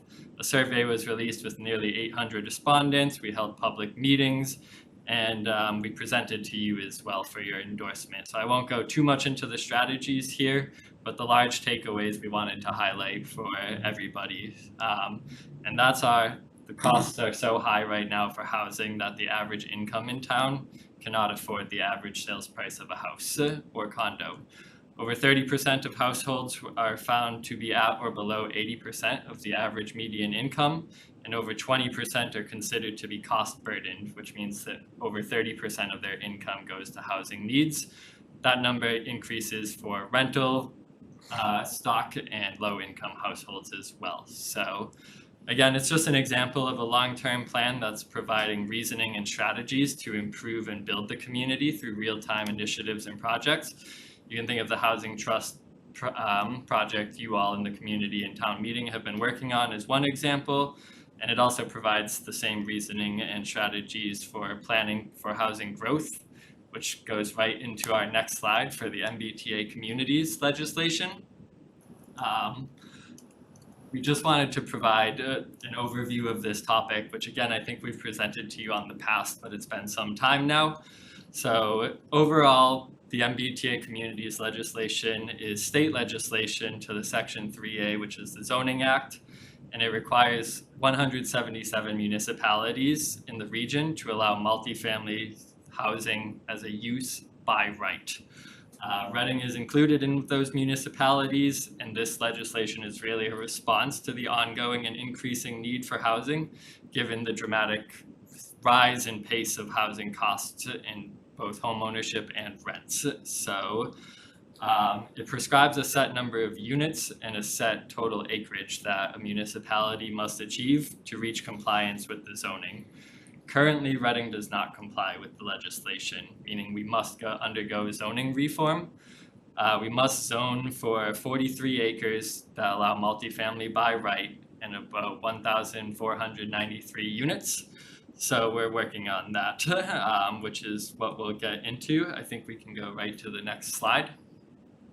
Oh, sorry, before we do, I should mention that it is important that we comply with this legislation because it could impact funding, both grant funding and local funding from the state capital improvements plan that goes to our housing authority and other areas, which is projected to grow. And so not only is it the right thing to do for the housing crisis that we're in right now, but the funding too can help play a role to support that and move us forward in these initiatives. I think we can go to the next slide. Andrew, excuse me for a sec, you said we need 1493 units? Yeah. How many do we have? So that's a good question. Currently, we've looked at a few zones, which I can touch on in a second. I believe our smart growth zoning district, because that's everybody's, probably what comes immediately to mind in relation to this, is at about 600 units, I believe. And we also looked at the business A and the A40 districts. So let me just make sure I have that right. So apartment A40 right now under the legislation has 258 unit capacity, and that's the A40, that's just to the northeast of the downtown. I should have provided a zoning map, my apologies. Apartment 80 district, which is in the southeast corner of town, has 460 unit capacity, and business A has 301, which is along South Main Street. And the DSGD 40R district has 464 unit capacity. Now, that's one aspect of the legislation is unit capacity. It also, all zones that we look at also have to achieve 15 units per acre across the zone. So that's another key factor that is supplemental to unit capacity. It will be hard to achieve both, and it's not going to align perfectly likely to 1,493 comes to 15 units per acre. So there's going to be some flux in there.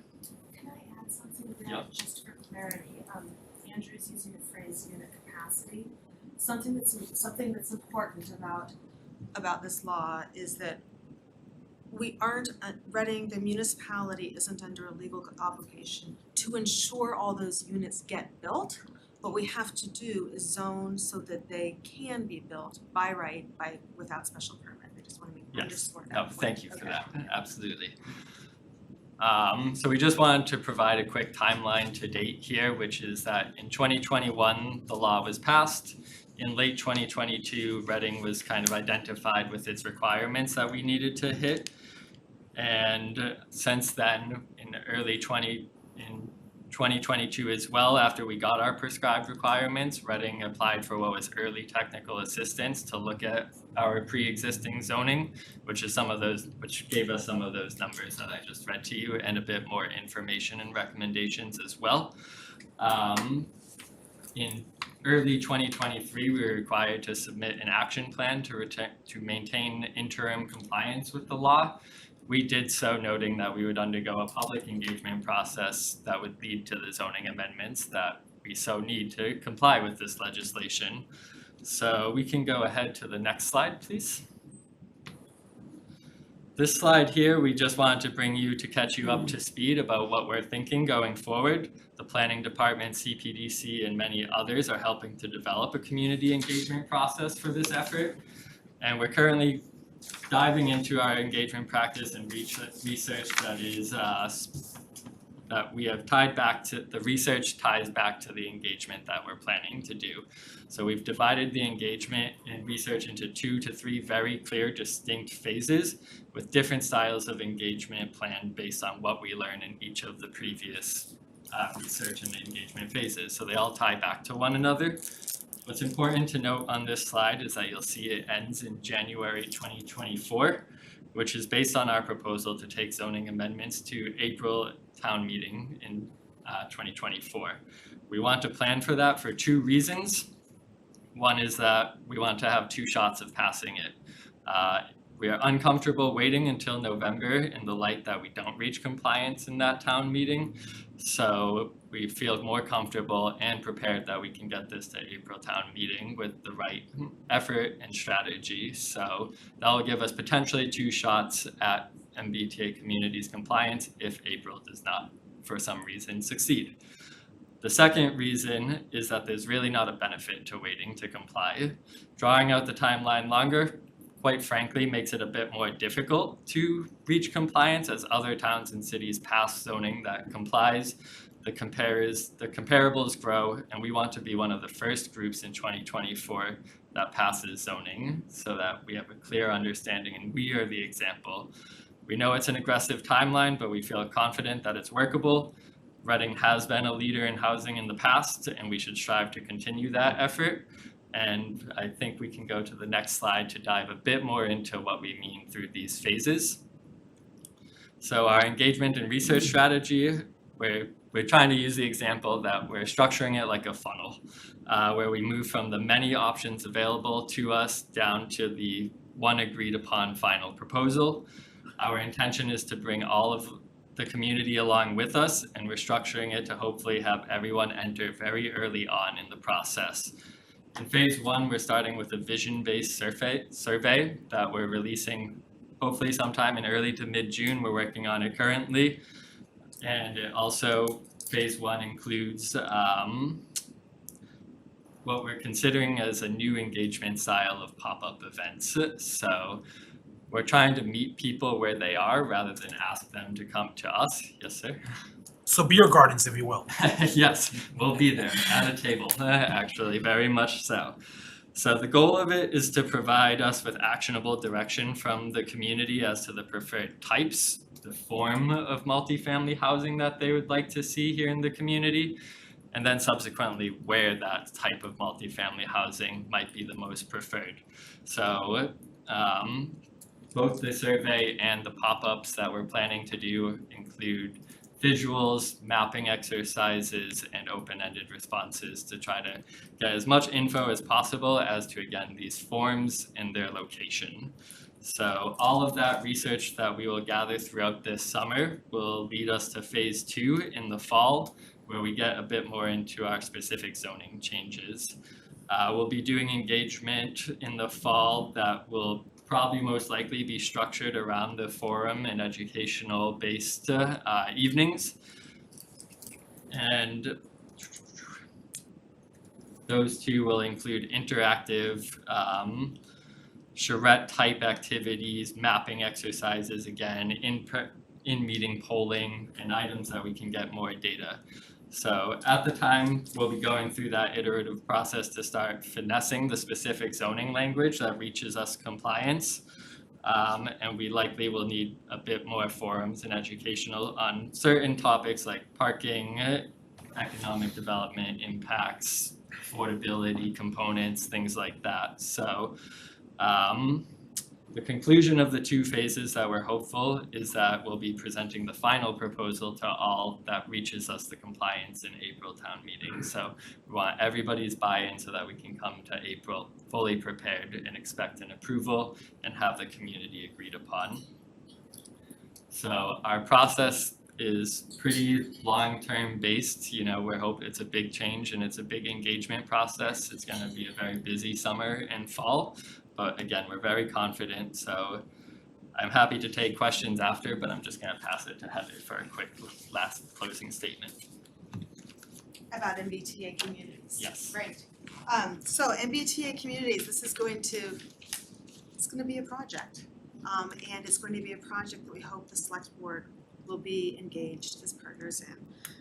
To be crystal clear again, the process is about both meeting the law and figuring out what our community's preferences are among the choices that the technical research tells us we have. So we need your help. We need your help to engage in the process. Please engage early, engage often. Activate your supporters, the people you know in town. It's very important to get those preferences along the way. Come have a beer with Andrew at the beer garden and share your preferences, right? We're fun people. The engagement phase is what's going to give us information about the community preferences among the choices that the research is telling us we have. We will have to increase density. We will have to increase the density, zoning for density somewhere, maybe more than one location. That is what the law requires us to do. Invite us back for updates, please, at strategic moments along that pathway so that we can share with you how the choices and preferences seem to be shaking out, so that by the time we get to town meeting, remember town meeting requires a 2/3 vote to approve zoning? Anyhow, requires a vote to approve zoning. You'd think I would know this, right? This whole engagement process is so that we can together aim for coming to town meeting with informed and hopefully a supportive community. So that's that. And I think we wanted to talk about the master plan also, is that right? I think we can move to the next slide, please, Caitlin. Alrighty, so master plan update. We had an instructional motion, speaking of town meeting, at the last town meeting, that I believe instructs the select board to recommend an appropriation for a master plan update. We will be very busy with MBTA communities in the meantime. The last master plan update was in 2006. Since then, Reading has developed a number of plans that in the style of master plans now, many of them can be taken as components of a master plan. They could be considered that. We have the housing production plan, we have the open space and recreation plan, we have, I have a whole list of plans that we have. We have several plans. We have economic development plans. There are some plans that we don't have that could probably use updating. I believe we don't have a transportation plan, for instance. There are other elements. The earliest timing that we would advise kicking off in the actual process would be 2024, after we successfully pass zoning bylaws that bring us into compliance with the MBTA communities law. The cost, it can depend on the scope. I mentioned at town meeting that this is something that will definitely require consultant assistance. It's the community engagement process is what is so critical here, so that we are arriving at a vision and priorities that is the true expression of the town. This isn't something that our planning staff are going to go back to their offices and do. This is something where we engage the community, and it can be a pretty awesome and robust process. It can be up to $200,000. Maybe even more, right? I think at our last CPDC meeting, we have a certified planner on the CPDC who said, it could be more. We need to kind of flesh out what we want that to be. There is the opportunity to pursue grant opportunities. I'm looking at Andrew nodding at my side. I am not terribly hopeful that would cover the entire cost. So we do have some work ahead of us to scope out, okay, what is the style of master plan that we want to do? What do we have already? Are we filling in the holes where our current plans fall short? Are we doing a very high level? This is our broad vision. Are we getting into the nitty-gritty of the types of priorities like our last master plan did? So that's about as much of an overview as I have right now. Have I forgotten anything with regard to the master plan? Do not believe so. Okay. At least not today. Any questions or discussion? We should give them a pay raise. Okay, questions from the board? Mark? Thanks, Jackie. So, we, if you'll remember, have talked about this a couple of times over the last year in terms of a master plan or not using the words master plan because that seems to invoke certain expectations. But the idea that I've had in mind is very much this vision and helping with priorities. And I think utilizing some of the things we already have is a great idea. I don't think we have to kind of start from scratch and you know, figure out each piece of it. I think we've got some aspects that exist. I think what we don't have is kind of this visionary piece and prioritizing piece. So even as we went through the process with the ARPA funds, to some extent, we were a little bit on our own and kind of, well, does this make sense? Do we want to do this? Does that fit? It'd be wonderful to kind of have this notion up here of, well, you know, this is what we're trying to get to and kind of measure and say, okay, are we getting along that path in that project? So that's kind of what I've had in mind. I think that Wakefield recently got some MEPC money, is that right? But I don't think it was anywhere near 200 grand, was it? It was like 50 or something. So to your point, probably can't get all the money that way, but we might be able to get a good start. And the community engagement part, I agree, is absolutely crucial. For some reason, I think MEPC may have helped us last time, but maybe I'm crazy. It's a long time ago. I mean, I can't When remember I that. went back and I looked at the master plan, it looked like there was some, like a $30,000 grant or something like that way back then from MAP, for MAPC For systems. MPC to do some of the work, yeah. And MAPC is the Metropolitan Area Planning Council, our regional planning agency. Yeah, that would be great. I think it's, so I think it is on the select board to kind of figure it out in terms of what's gonna happen. We certainly wanna work very closely with the town, with CPDC to figure all those pieces out. And, you know, given that it's almost the end of May now and there's some big things going on with MBTA communities, it'd be great to have that visionary piece in advance of MBTA communities, but that's unreasonable. Not gonna get that done. But soon thereafter would be great. And the notion of, you know, it's up to a 2-year process.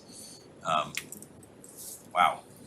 So maybe one of the things that we can do is start thinking about what kinds of committees we've had in the past that worked on that, who are the kinds of members that we'd want, what kind of structure we might want to consider. So maybe as a future agenda item is to start kind of digging back and thinking about it. Also, taking a look at other communities and see what are they doing, how are they doing it, what's working, what's not, would be great, and see what we can find. I'm also sensitive that we ought to see what of the state funds we can grab before all the tax revenues disappear. See if we can get some more support for stuff, because I think that train is starting to leave the station. Thanks. Okay, thanks, Mark. Others? Carla? Thanks, yeah, this is a lot of work and a tall order, and I don't know if MBTA communities will move the goalpost a little bit if 177 communities have to adopt and implement this. I know they did it last year. They kind of gave some more runway to get this done because maybe they didn't realize how much work this was for everybody. So I think 2024 is aggressive, Andrew, but you know, we'll have to have some more meetings other than once a month. But you know, I look forward to this because it's going to be interesting after a town meeting where we reduce density in downtown, and now we're going to go back and ask, hey, guess what? But you know, and I live in the downtown area, so this will impact me as far as, you know, maybe what can be done with my property and the properties in that area on mixed use. So this will be interesting on what you guys define as pockets of, because if Andrew was right, you know, 1493 minus 600 something is a lot of units. So if I can just add to that, so 2024 is aggressive, but we do have to comply by December 2024. That is our requirement. No, I'm hoping MBTA may give. Yeah, gotcha. That's what I meant, not that. Yeah. Some of our existing zones' unit capacity really still doesn't play a part in our total 1493 if they don't, because they don't meet that 15 units per acre, so those zones are still non-compliant and their unit capacity wouldn't be counted. So where we're starting is focusing less on that number and focusing more on what makes sense and is desired here in the community. Again, going back to the form and what's appropriate here, and then we can figure out from there what makes sense numbers wise and where that can work. And I want to be clear, I don't think we really have the option of assuming that the state is going to extend the time frame on that. I think we need to work on the on the requirement right now to have this done by 2024. I don't know, I can't remember if Andrew, how clear Andrew was about this. We stand the potential to lose grants, we stand the potential to be sued by the state, and I want to mention that this isn't just more CPDC meetings, this will be community meetings, where people who have people who have feelings about this, should engage early, and so and if you're engaging, ask for the information that is helpful to you early on, because this is a lot of the technical research is going to be happening, and it's going to be happening, some with the guidance of CPD, some through the professional lens of what Andrew and Mary have, and technical assistance that you're able to get, and if it starts not making sense to you, let's make it make sense, and get the information that everybody needs. Karen? Just sounds like a big job. Thank you. This is terrific what you've done already. I appreciate you taking this on. Not that you have much choice, Andrew, but you do, so thank you. Chris? Thanks, Jackie. And thank you both for the presentation. I know you both can see the future of how all the public stuff is going to go with this, so I wish you the best of luck on that news. Just for clarification, we were in the mix between a MBTA bus and train community or something like that, and now we're only train, not bus. Is that the scenario that we're in? Correct, we are designated as a commuter rail community. Okay. And then is someone like North Reading not included in this because they don't have a train or bus thing, do you know? So adjacent communities can be a part of it. I would have to double check if North Reading specifically is on the list. I do, but they are, actually no, they are, their planners. We've had conversations on it, so they are. Okay, thank you both. I would like to reemphasize something. I thank you for your best wishes, and good luck doing this. Let's wish us the best of luck. This is something, this is not just CPDC, this is us all together. And so really ask for the updates frequently and give your feedback. Thank you. Yeah, thank you, Heather and Andrew, for all the work that you obviously put into this process, and And when I first learned about MBTA communities, especially after we saw the recent town meeting discussion about rolling back 40R, the phrase, I think it's used for like productivity, discussions, the phrase like, let's eat the frog. And by that, it means let's do the most challenging things first. And that's what I think of when I think of our task. And it's not unique, it's, 176 other communities are facing this at some level or another. That's why I think it's great that we're planning to start right away, and that we have at least 2 bites at the apple. I was going to ask if it was possible to tee it up for this November's town meeting, but I guess I understand after looking through the phases that you just described that,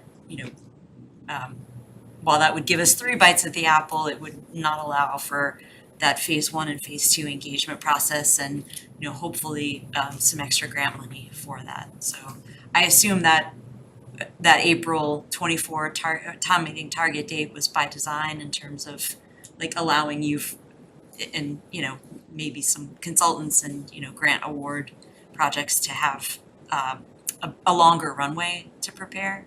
Yeah, and I think of it, and Andrew, please feel free to correct me if I'm misinterpreting what you and Mary proposed to CPDC, but remember that phase 1 will be gathering information, doing research about the universe of options. Then there will be a job to kind of narrow down some choices and some options based on preferences that we hear and technical choices that make compliance possible. And then that second phase of engagement is just that, is going back and sharing with folks, and hopefully people will engage in here's what we heard, here's the universe of options, and refining that a little bit so that by the time we get to town meeting in April 2024, which means we have to, back that up and everything ready to go before that, there hopefully have been sequential dialogues and a narrowing of the universe of what we're doing with a narrowing, a greater understanding of the preferences that people have. So it's about understanding the choices, understanding community preferences, narrowing the choices, understanding community preferences, and then refining the zoning based on that. Yes, that just about sums it up. And to your point, there's just so many plausible ways that we can comply, and we just want to understand better from the community so we can point back to it and say, this is why we're proposing this. I think to your point that yes, there will be challenges and concerns, but when you look at the data of the HPP, this is a beneficial change. This should be framed up as a positive change and growth and discussion because there's a real need for it. So that's our intent with this, is that we'll come in positive, we'll understand the challenges, and we'll look to address them as many ways as we can. Yeah, I'm really grateful that the housing production plan was done right before this. That was a little bit fortunate, I think, for Reading. I mean, it's just done every 5 years and the time and aligned. I mean, if you didn't catch it, some of the information that came out of that was pretty darn stark about people's ability to afford to live in Reading, not just the anecdotal pieces that we hear at town meeting and you may hear about town as well. So this is also a true blue way to have another plan and an opening to address some of that. Yeah, I like the idea of engaging with other boards and committees, and so please, to the extent you can, use us, because we're all liaisons. We're talking about our liaison assignments later tonight. Carlo and I are liaisons to CPDC, and we know from experience that you all, even just with your current workload, often exceed our adjournment time. So, thank you for all of your efforts. So it's not a competition. No, it's not a competition, but They did try, yes. They did try. I'm competitive, but that's not my favorite competition. All right. Thank you. Thank you. Thanks. Appreciate Thanks, it. Andrew. Thank you guys. I will probably stick around for the next 1 or 2 topics. So it's done. Yep. I will not. Okay. I will see you later. Thank you. Sweet. Good night. I appreciate it all. Yeah. Have a good night. See you guys. So next item is we did the vote on the MBTA Communities Grant support letter, so we'll move to the 9 PM item. Discussion on next steps on town-wide master plan, and just as a reminder, we did just hear from CPDC and Andrew about the history of a prior master plan back in the 2000s and some of the thoughts on having it be a vision with some actionable goals, but just in the more recent history, just this past town meeting in April, approved an instructional motion to instruct the select board to appoint an ad hoc committee with the charter to develop an updated Reading master plan. The last master plan was issued in 2005 and served, among other things, to communicate community priorities. So at this point, I'll open the floor for discussion on this. Board members? I think to some extent, that's the discussion we just had. Yeah. Yeah. So moved. Yeah, I think maybe what we need to think about is timing for when we would wanna form the committee. And maybe to dovetail to what Heather was talking about for, early 24. So maybe something forms, November-ish, or December. Yeah, and that's why I kind of teed it up separately, because I did want to talk about that timing, because I do take I take into account their discussion about how this fits with the big task ahead of them, so. Yeah. I think the big deal really is thinking about who all we'd want on it and how we encourage more community involvement. I think if it's the same cast of characters as usual, okay, but it doesn't build that broad support that we're gonna need through town meeting. It'd be much better to figure out, okay, how can we get some other actors to participate? And we all talk about the breadth of experience in the community and different people who do different things. Maybe it's time to pull on that a little bit and think about, okay, for this kind of master plan, who are some folks that could really dig in, ranging from people in project management, finance, obviously real estate in different areas, but if we're building these big visionary goals, there's one person I keep mentioning this person's name, and I won't speak it out loud at the moment, but that may be a person who can help us here also. Okay. Other thoughts? Okay. Yeah, and I mean, my only other thought on it is, I think it's great to have a vision, but I also think each of us individually are running a lap in a very long relay. So I would really want to see something that could help inform other projects and not be, duplicative, but help to actually get to something actionable. So, okay. Great. If there's no further discussion on that, then we'll move on to the vote on the local option to increase cost of living adjustment. Great, thank you. Yep. Last meeting, Sharon came to the select board and explained that through special legislation, Reading has the ability as a one-time to increase our cost of living increase for retirees from the normal 3% to 5%. And just as a reminder, this the 3% is mandated by law. In order to even consider this 5%, a special legislation was signed by the governor in November, on November 16, 2022. Sharon explained that the reason for considering this is just because of the high inflation that we are all seeing, in particular retirees. She shared that this increase applies to the first $14,000 or the base of retirees. She also shared that the average Reading pension is $36,670, and 73.4% of retirees have pensions less than $50,000 a year. Excuse me, Fidel, would it be helpful to just have on screen the slides? Yep. I think it looks like you were describing slide 33. Yep, exactly. Let's see if that works.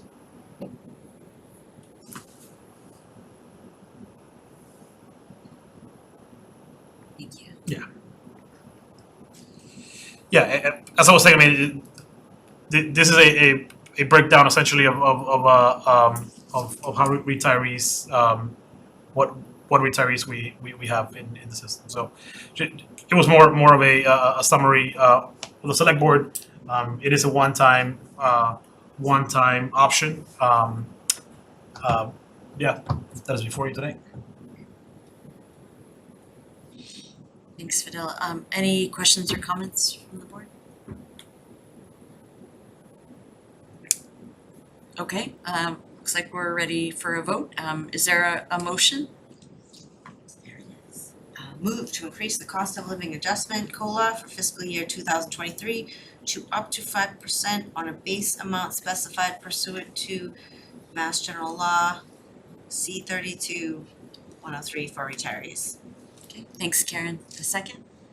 Second. Thank you, Chris. Okay, all those in favor? Opposed? Okay, passes 5-0. Thank you. Great. Next item is a vote on potential changes to the Reading Center for Active Living Committee charge and sunset date. Just to, You skipped one. sorry, I did. Thank you, Chris. Next item is to vote on the select board liaison assignments. And so I believe the list starts at, or is at page 39 in the packet. Yep. Caitlin will pull it up in a second. Sure. And while we're waiting for that, I think last time we just talked about, the opening premise that we, look at our existing assignments, kind of avoid the situation where we've got an appointment, for an extended number of years, and maybe each of us individually consider if we are falling into that category for any of our assignments, and kind of reshuffle as needed. So Fidel, do you want to kind of walk through? Yeah, so I shared this with select board members. There are a few changes. Requested the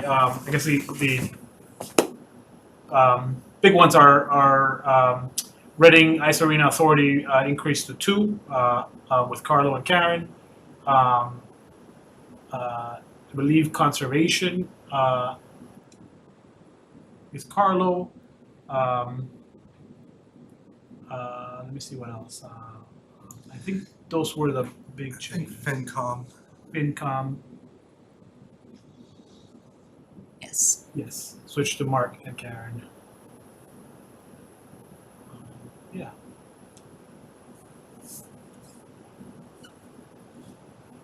And I also know, Fidel, that some of mine were removed. I know we had removed the MWRA board, and we can discuss this, but the proposal there was, that's a staff, I mean, I attended some of those meetings, and that's a across the board a staffed,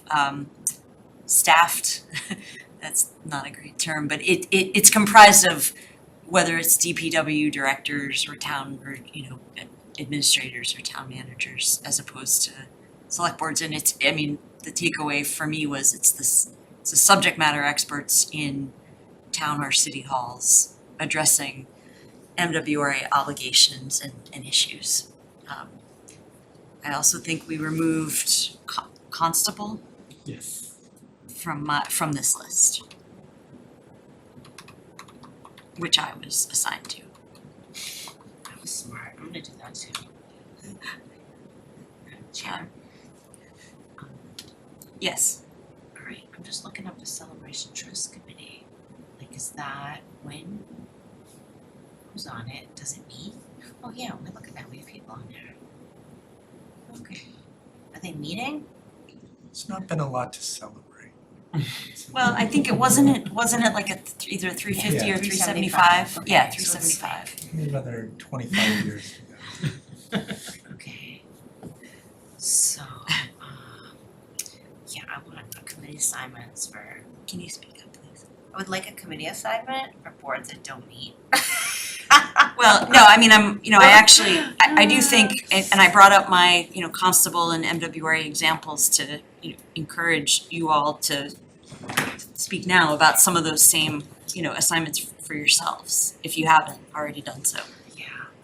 And not in the nature of, you know, getting out of assignments, but in the nature of kind of cleaning up this list so that it actually reflects boards that, you know, meet on at least a semi-regular basis and that, you know, we need to liaise with.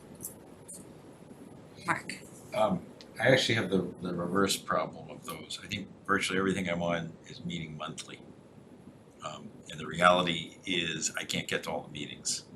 So I think if our structure is, let's try to get to the meetings of heavies that are meeting monthly, I need to change something that I can't. I mean, so I'm just looking at monthlies. 1, 2. Can you read them out? Which ones? So, recalc, assuming that we Yep. decide to add to that. Finance Committee.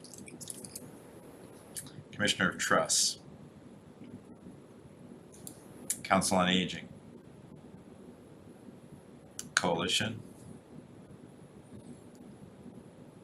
PAIR. Town Forest. They're all monthlies.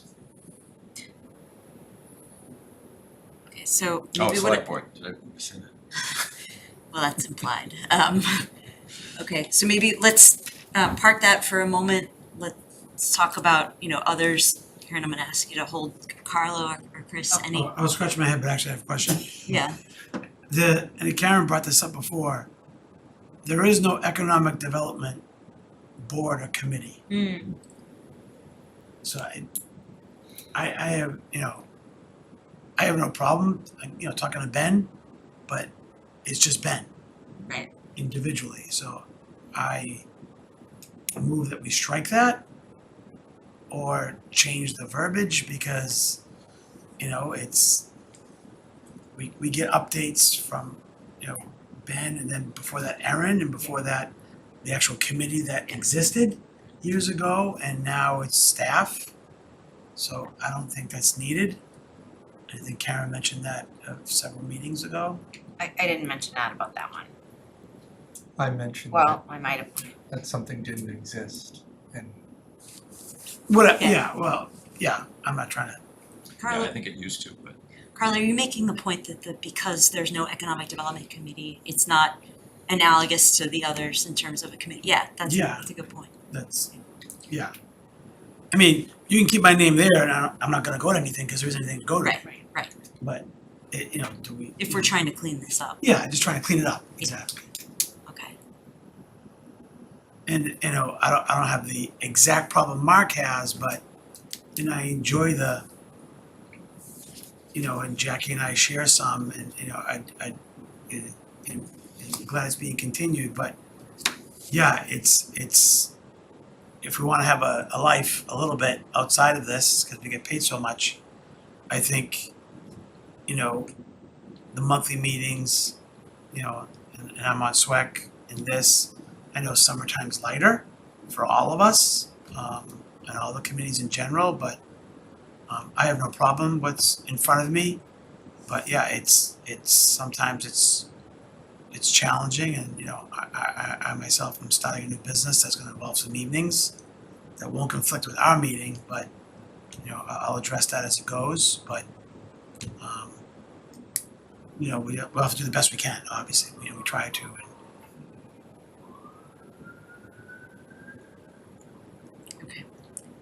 Chris? No, like I mentioned last time, you know, I understand there's a couple on here that might be not meeting at all kind of thing, but I guess what this was based off is originally Park being on here and then being removed. Same thing with the ARPA thing being removed. I think, yeah, it is obviously difficult to get to every single thing here on every single time and do everything else. Nobody can get faulted for that. You know, it's, I don't want to say it's a heavy lift, like I mentioned last time on the select board. It's just a meeting every 2 weeks, and they're going to be further from the truth. You know what I mean? Is we were everywhere yesterday together. We're here tonight together. Tomorrow we're all going to be together. You know, it just seems, you know, I don't want to downplay it, but you know, what we do, us five is already so much involved compared to everything else, and everyone else that's on this list is super involved with what they're doing. Finance committee might have a month or two off, and then they're going to be meeting, you know, every single week doing stuff. So you take the good with the bad. You know, I'm fine with what I'm on. Would I like to go to more meetings? I love the historic people. You know, they're one of the first committees that I went to when I was first elected to the board, and you know, they made me feel like home, etc. I'd love to go to every single one of their meetings all the time, but you know, some things just aren't possible. So.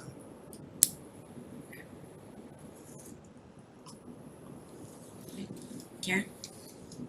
I looked at a Wakefield agenda and they have their liaison assignments. They have like 2 assignments, 3 assignments each. So I was like, oh my God. I'm just gonna say my personal philosophy is like, I didn't sign up for this job to go to all of those committee meetings. These are boards and committees, and I've already served on some of those boards and committee members. So, you know, I know in our policy it says encourage to attend as many meetings as possible. I think it's unrealistic. I feel a little guilty about it. I don't wanna feel guilty about it. It's unrealistic.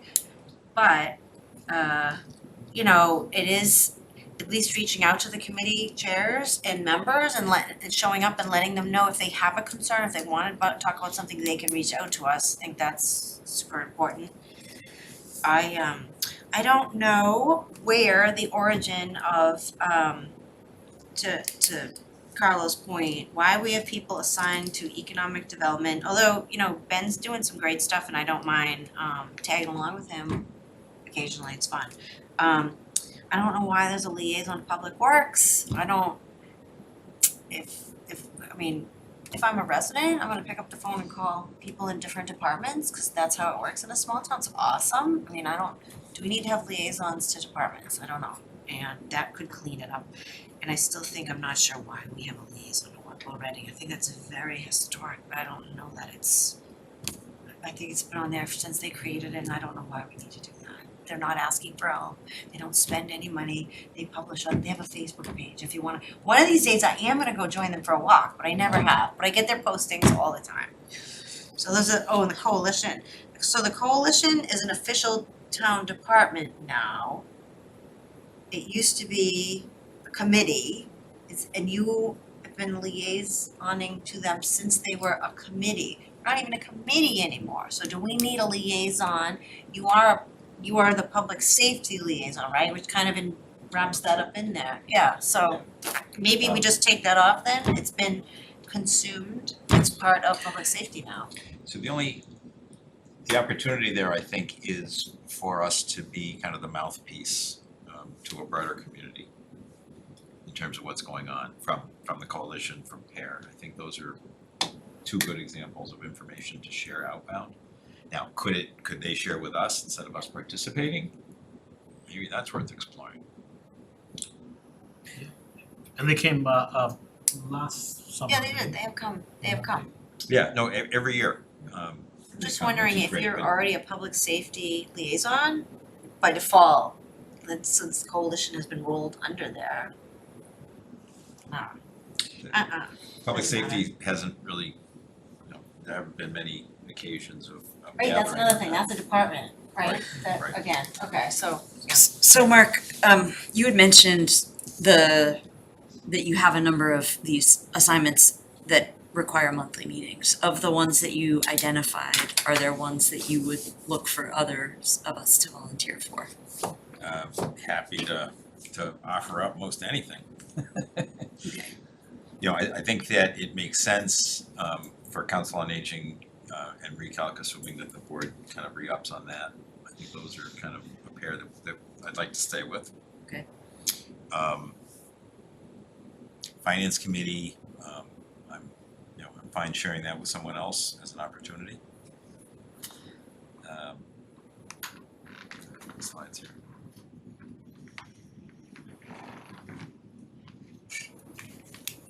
Commissioner of Trust, there's probably an advantage in staying there. It's once a month, but that's not a big one. There's some Public Safety Coalition, What about the permanent building PBC, committee? happy Yeah, to I was like, share Chris, wanna start going on public building committee? Permanent building committee. When does, I guess to your point earlier, Karen, it seems as if we're going about this the wrong way. It's Mark feeling guilty that he's not going to these, but you can only do what you can do, Mark. It is what it is. Right. That, a majority of these are gonna to go on whether you show up there or not, you know what I mean? Pretty much all of them. Yeah. So I think we're just going about this the wrong way. Karen sort of kind of said the quiet part out loud kind of thing, and it's more of, when I look at this list, obviously there's a few major ones, which is obviously SWEC, Killam, Recalc, and Affordable Trust, which all four of you are individually on. And then Jackie, myself, and the VAS committee, and then we have school committee and finance committee, like the major kind of big ones here in town. I just think that it's unrealistic for us to just be going to all of these anyway. It's more of maybe we can do the proactive thing where somebody is reporting to us instead, like once a month on major issues coming up. Like Summer Ave obviously is a continuing major issue, but just something like that on whatever the climate advisor is doing for this month kind of thing. Just, a quick couple bullet points to kind of help relieve the pressure and whatnot. You shouldn't feel guilty, Mark, that, you can't make something. I haven't made a lot of these things. I'll be perfectly honest, but the ones that I have, or the ones that I've watched back after the fact, or the agendas that I've read in advance and kind of got the lowdown from people that are involved on the various committees, I try to do what I can within reason. But yeah, if you're looking to get rid of everything, anything on here, you can get rid of almost all of it. And essentially just have it be a different system that works the opposite direction. You can still go to the major ones and still the ones that everyone is on, but if that's what we're looking to do. I think that makes sense. think that we need to adjust it a bit. And I think, you know, being out there and available is important, getting some kind of a regular update to share with the select board is important. But an expectation of being there all the time isn't gonna be possible. Other than a couple of three each, something like that, more similar to what we're seeing in other communities maybe. Well, and I do take Karen's point as a good one in terms of this document, I think, has two purposes. One is to, especially for kind of the boards and committees that meet regularly and that we wanna update, you know, we wanna engage with, you know, most because they're doing the most. It helps us to understand who that's assigned to, but then for the boards that are not, you know, the celebration committee, the, you know, retirement board, you know, it's more of a something that we have on the shelf for the you know, for the boards themselves or for the staffers to know that if there is something that they need to come to the select board for, it's a person with whom to start the conversation. And my goal in this was just to kind of clean up any, you know, as hopefully, you know, friendly amendments from what we have in the packet. I will say, and I, you know, be interested, Carlo and I are both liaise to the Board of Health, and we get a regular update on the coalition from the Board of Health. So Carlo, if you feel strongly that you want to take it on, great, but otherwise I'm happy to take that as just like a, you know, an add-on to what we're already doing. What, the coalition? Correct. Oh, well, I mean, I'm glad to take it. If you want to, you can, but I think it's, we attend when we can, and then otherwise, you know, we're getting updates through some of the other boards and committees that we're already liaising with. yeah, well, I mean, I got another big board assigned to me, so I'm done. Yeah, okay, I all got right. conservation, so. Yeah, okay, so I can take the coalition. Nothing against you, but that, you know, Yeah. and I know we all do our best, right? Because we give liaison reports. Right. And I made notes, and I forgot to give my CPDC liaison report. Because there was nothing controversial. There was some signed permit approvals. And the MBT thing that I already saw.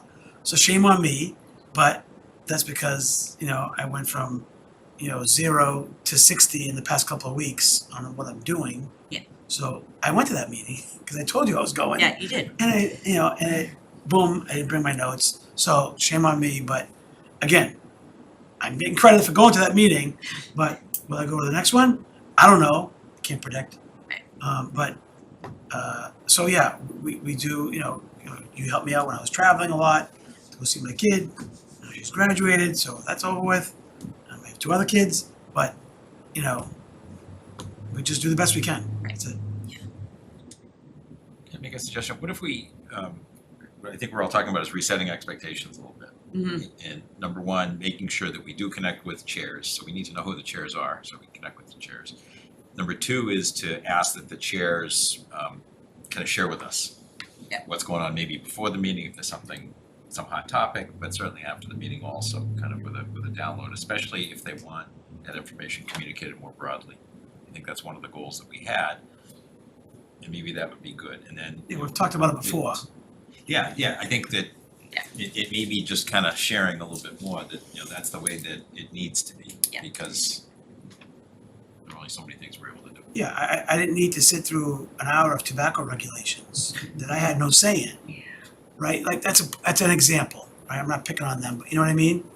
You know, when CPDC goes to 11, 12 o'clock at night, I'm in bed. I mean, I can't do it. You know, so, you know, they consistently run later than us lately, this past year, and it's tough to do. And you know, when you're engaged, you're in a meeting, but when you're watching, you're like, you know, it's a little bit harder, especially when you can't comment on anything and you're just observing. So, and some meetings are shorter than others, you know. Rec committee, an hour, 2 hours max. You know, they don't want to be there any longer on purpose, so they don't have big agendas. And you know, Board of Health is kind of tight too. You know, conservation, I've watched a few.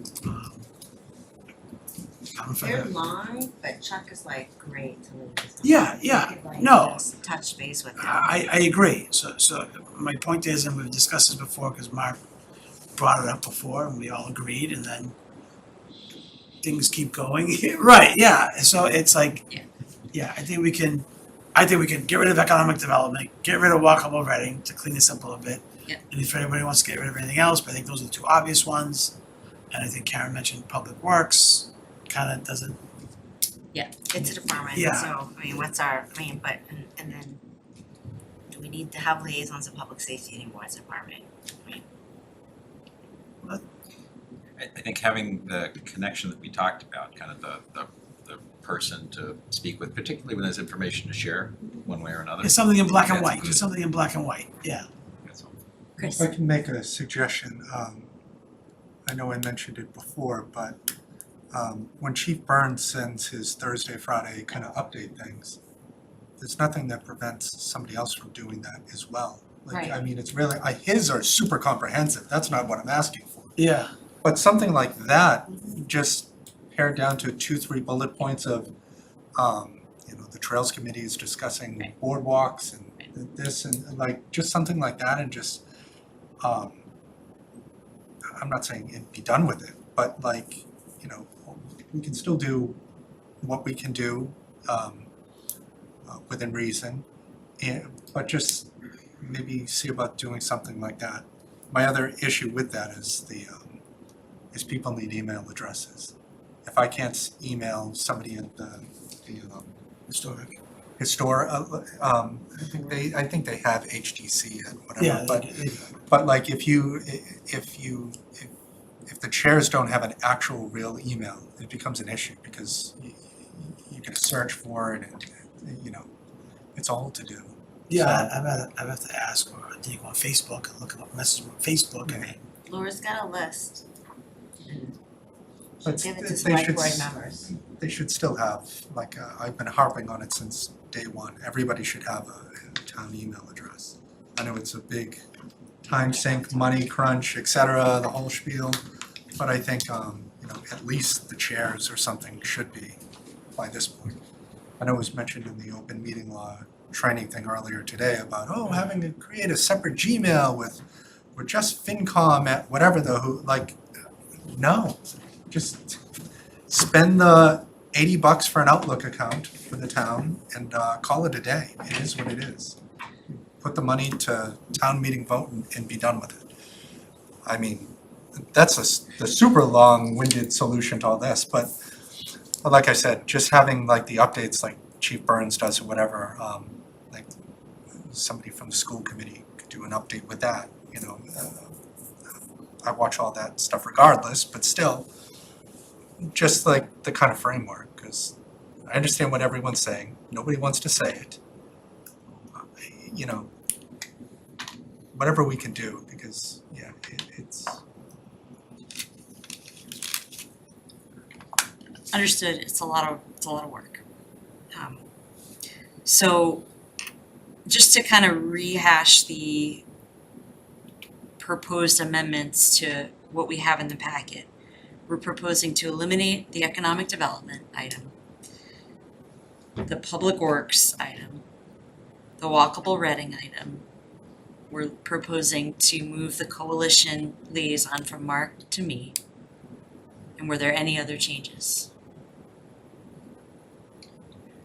Yeah, I mean, on that same note, right, I mean, custodian of soldiers and sailors' graves, I mean, not sure. I didn't even know that was No, on there. I like until that you one, just leave that said it. there, I like that one, leave that there. Or regional school district, right? I mean, Yeah, exactly.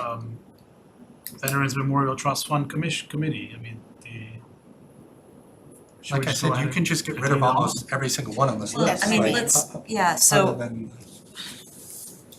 So those are the ones that I know about that are not actively meeting. Okay. So I said custodian of soldiers and sailors' graves, Veterans Memorial Trust Fund Commission, and I said regional school district. So I added 3 more to your list of things to delete.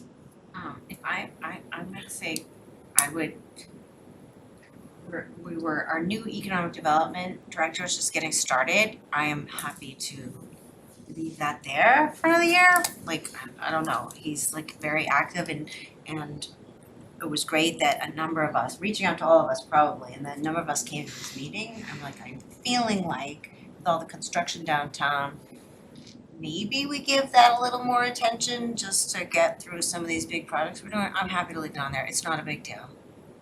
I don't know. So we put it back. I don't wanna feel like we're abandoning him after someone proposed slashing his job from. I was going to, because Karen and Carla were already on that, and I advocated a couple meetings ago for the creation of said committee. I was more along the lines of going for that one as well, but then I made the comment, I'm fine with everything I have, so. But I'm okay with swapping with somebody or having 3 people on there, whatever you wanna do. Because I do I think think that. Carla's looking for an out. I think Now he's we're already increasing, admitted. now we're increasing numbers? Yeah. All right, take it. But it's like, Yeah. what are people interested in? So that's fine. Yeah, No, so like, Ben would love to help. I'll give you 2 custodian of soldiers for 1. I'll give you animal control. I want that one till it's a dog. Animal control is on there? I want till it's a dog bite, I want to stay on that one. I want walkable Reading, no. So, I'm fine with going on to economic with Karen if Carlo is giving that up. Yeah, it's definitely like something you control in your world versus like having to be sitting in I'm school committee meeting or conservation commission or finance committee meeting. exactly, I'm working in the downtown, I'm ones. doing everything. So. Carla, what are your thoughts on that? Oh, yeah, there's no committee to go to, I'm all for it. Yeah, well, and of course, we know from our own experiences doesn't prevent any of us, and, Ben has been No, Ben's been very- great. Yeah, very outward facing and, giving I think all of us opportunities to meet. Okay, so if no one objects to Aaron that. did the same thing, it's just, a different time. No, Erin wouldn't talk to me. Are there any objections to the removal of the custodian of soldiers and sailors' graves? So moved. Okay, and is there any objection to the Veterans Memorial Trust Fund? Was that the other one, Fidel, you mentioned? That was the other one that I mentioned. Okay. Yeah. That removal, Mark? I'm okay with that. Okay. Isn't that what Bill Brown had mentioned earlier or no? What is the fund that he was requesting that Jackie made a donation to? Is that the Veterans Memorial Trust Fund? Could be. I can look into that. Yeah, so maybe we should leave it for now. That's for the flowers, right? Yeah, That's for but the flowers. I think, it was a different entity that accepted the donation. It wasn't the Veterans Memorial Trust Fund Committee. Was it? Yeah, but my point is that it doesn't require a liaison. Yeah. Yeah. Okay, If we go that angle, yeah. okay. Yeah. That's what we're talking I've been about. on the climate advisory committee, made if this you have up. any interest. I think that was the deal. Anymore? Okay. I mean, We're getting a new chair this year because David is stepping down. No, that portion doesn't matter, it's more of, I don't wanna say that I'm looking into every committee because I know what all the agendas are, because I randomly happen to know that for some unknown reason. But like, I feel like I'm part of half these committees already to begin with, like knowing what's going on. Yeah. Which is kind of good in a That's sense. good, yeah, it's definitely good. When would they be meeting, et cetera? I think they meet on Wednesday evenings.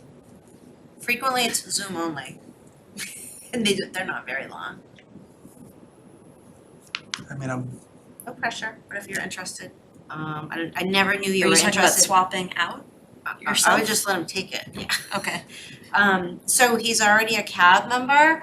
I do see a lot of overlap with RMLD and climate advisory, and I'll still be paying attention to what they're working on and stuff, but it was like the first year I had forest Well, you and mentioned- trails and conservation. And I was like, I shouldn't be the only one on the select board that cares about the environment. Montown Forest. Yeah, I mean, I'd help you with, Trails. I know, the first thing I did was like Yeah. give them away. Well, they've been more evenly dispersed, but Chris, Yeah, what is your yeah. thought about? I was gonna say, I've shot more footage of trails and Reading than all of you combined. But no, I mean, I'm fine with doing that. Yes.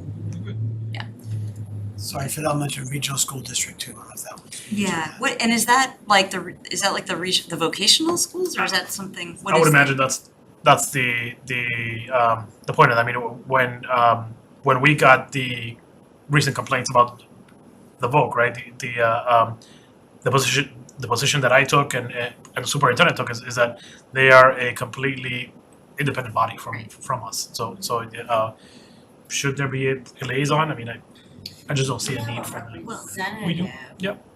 I don't even know how he got appointed or how does that work. I don't remember ever appointing him, but I've talked to him a couple times this year. He's really exists as a resident, so he's engaged. But yeah. Well, and I view that as like a in case of emergency break glass kind of thing, where like if that work on that, if those problems with that and those concerns about that vocational school redevelopment in Wakefield really elevated, Chris could be the initial point of contact. I have paid attention to that entire saga over there. Yeah. And like, It's, it's, who knows which direction that's going, so. And so I would vote to keep that for now, just to, I think it makes sense only with the drama going on kind yeah. of thing. I agree. Talking about the vote, what are we talking? Yeah, have you driven or have you read any Lawn signs. Yeah. that we could- Northeast? No, I'm lucky it was Essex Tech, so I'm not attention. Okay, so can we then vote on this as amended? So Oh, geez. just so we can track the changes from what was on the Yes, screen. yes. The economic development remains, and it is Karen and Chris. And we removed veterans trust fund, I believe. Those are the two only changes that I heard agreed upon. No, we also removed Public Works. Okay. We removed Walkable Reading. Public works, but Board of Cemetery Trustees remains. I know they meet, I haven't gone to one of their meetings, but I do see the agendas.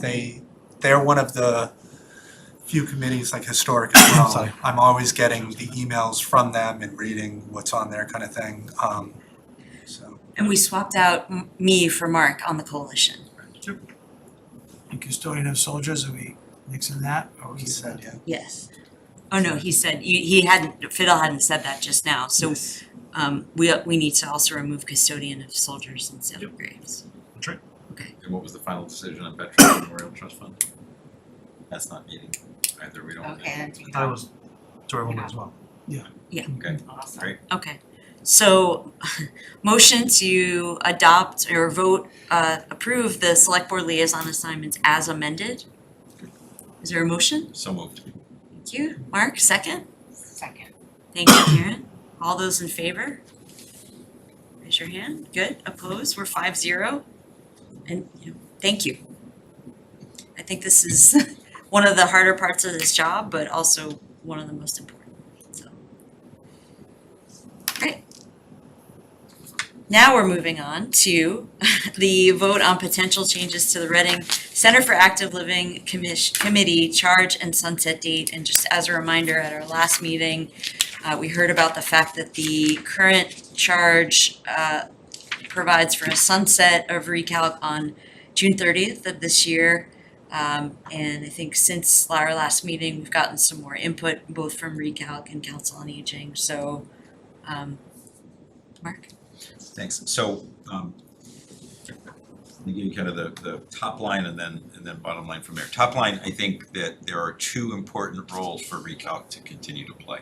One is a really short-term role to help inform the architect that we would be hiring through the RFP or architect or whoever's doing the feasibility study to inform them about the needs from a space-oriented point of view. In other words, all the work that recalc did, looking at different centers, talking with different people, a survey, kind of putting together ideas of what that could be. I think there's a short-term activity that they should engage in, kind of, ASAP to coincide with the hiring of the next group that's gonna do the feasibility study. Then I think there's a longer-term role for them, where we would use their expertise and best practices from other centers to explore adding a program focus to the space focus. In other words, we talked mostly about space and what do we need. What I'd like to do is kind of tap them to dig in on the program side also. This is largely baked, but not fully baked. So what I would like to suggest to the group, if it's okay, is let me talk a little bit more about kind of where some of these parts and pieces are, but not vote on it this evening, but save it for the next meeting instead, when I can kind of put together a document, everybody can have a chance to look at it in advance of the meeting and then see what kind of comments we have. I think that would be a better way to do it. What I envision in that long-term piece would be adding the programming side and look into transportation related issues and look into potentially financing related issues to understand how different centers finance their operations. How much of it comes from the thrift shop, how much of it is outside funding, how much of it comes from town coffers, things like that. I think that has great value. I have spoken with the chair and vice chair of Recalc, and they're on track with this as something that they can foresee doing and would like to do.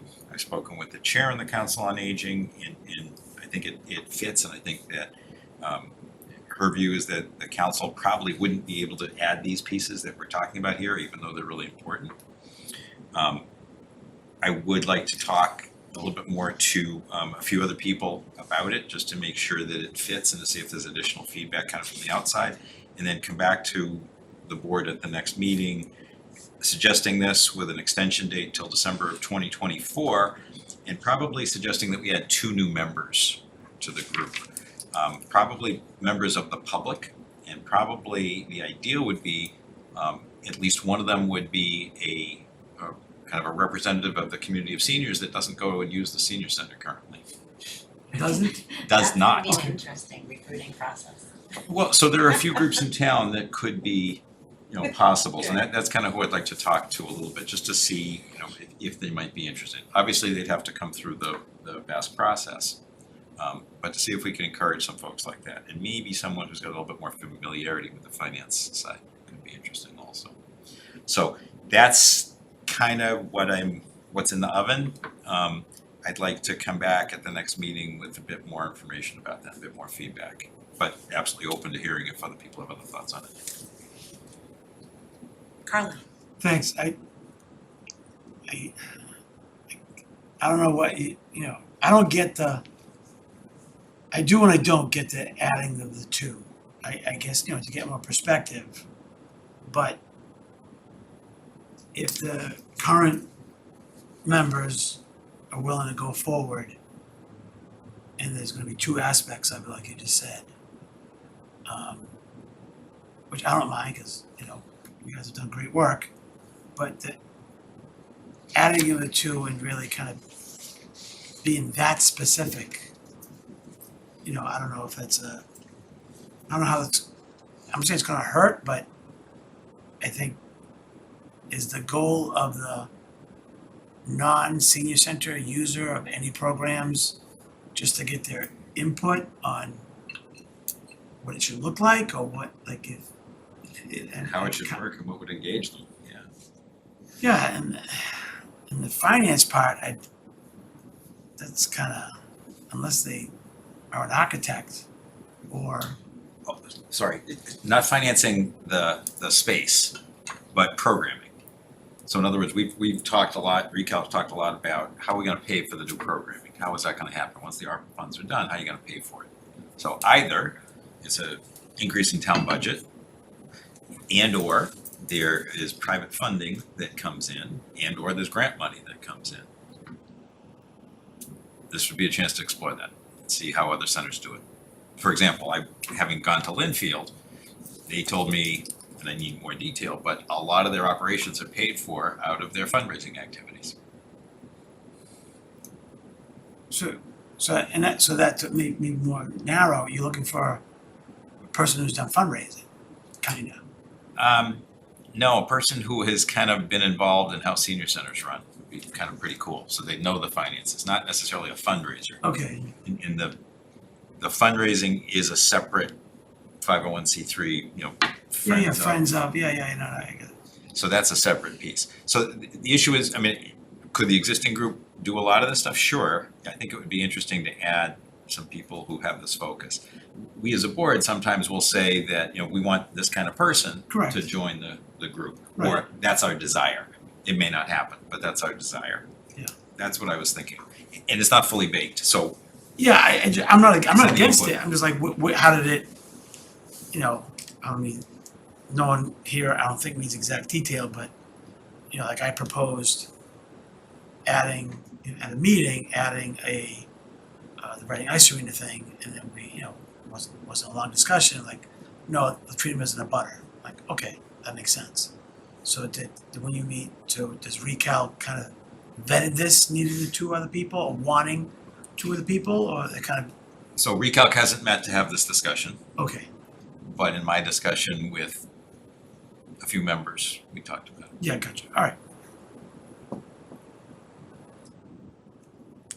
Chris? Thanks, Jackie.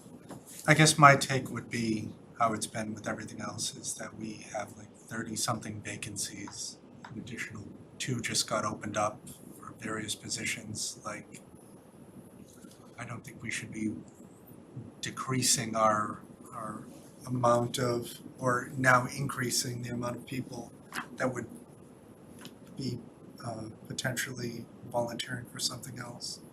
I guess that's my only take. Like, we have to do something to fill the active vacancies before we start creating more. That's where I'm at. Not against it. If that's what you're gonna wanna do, you're on the committee, you're speaking with them, it is what it is, but I just think that we need to kind of fill with what we have already. Other thoughts?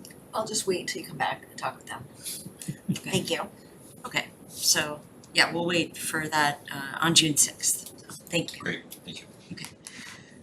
Next item, voting on the clarification of the Simon's Way Exploratory Committee charge as requested by the committee. And again, just by way of recap, at our last meeting, we heard about the inclusion of additional land under consideration.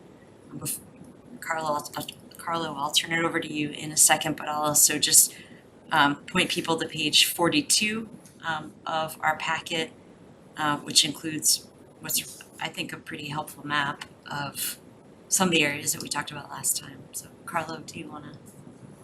Thank you, yes, so with Chuck's guidance and wisdom and knowing this land,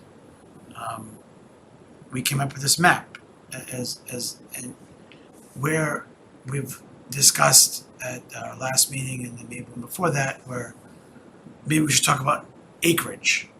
But after kind of talking about that for a few minutes about acreage, and you know, I forget the acronym for the really wet stuff or the other land that we can't touch never. We decided that this would be a better visual and a better guide. You know, with Chuck again knowing this area, so it was nice that after talking that he, you know, delineated our original charge as it's there, and adding, you know, quote unquote, you know, buildable. We assume that the parking lot, the stormwater thingy, and that, you know, what I'm gonna call the dog park area towards the entrance. I'm not labeling it, that's what I'm calling it, to make it easy.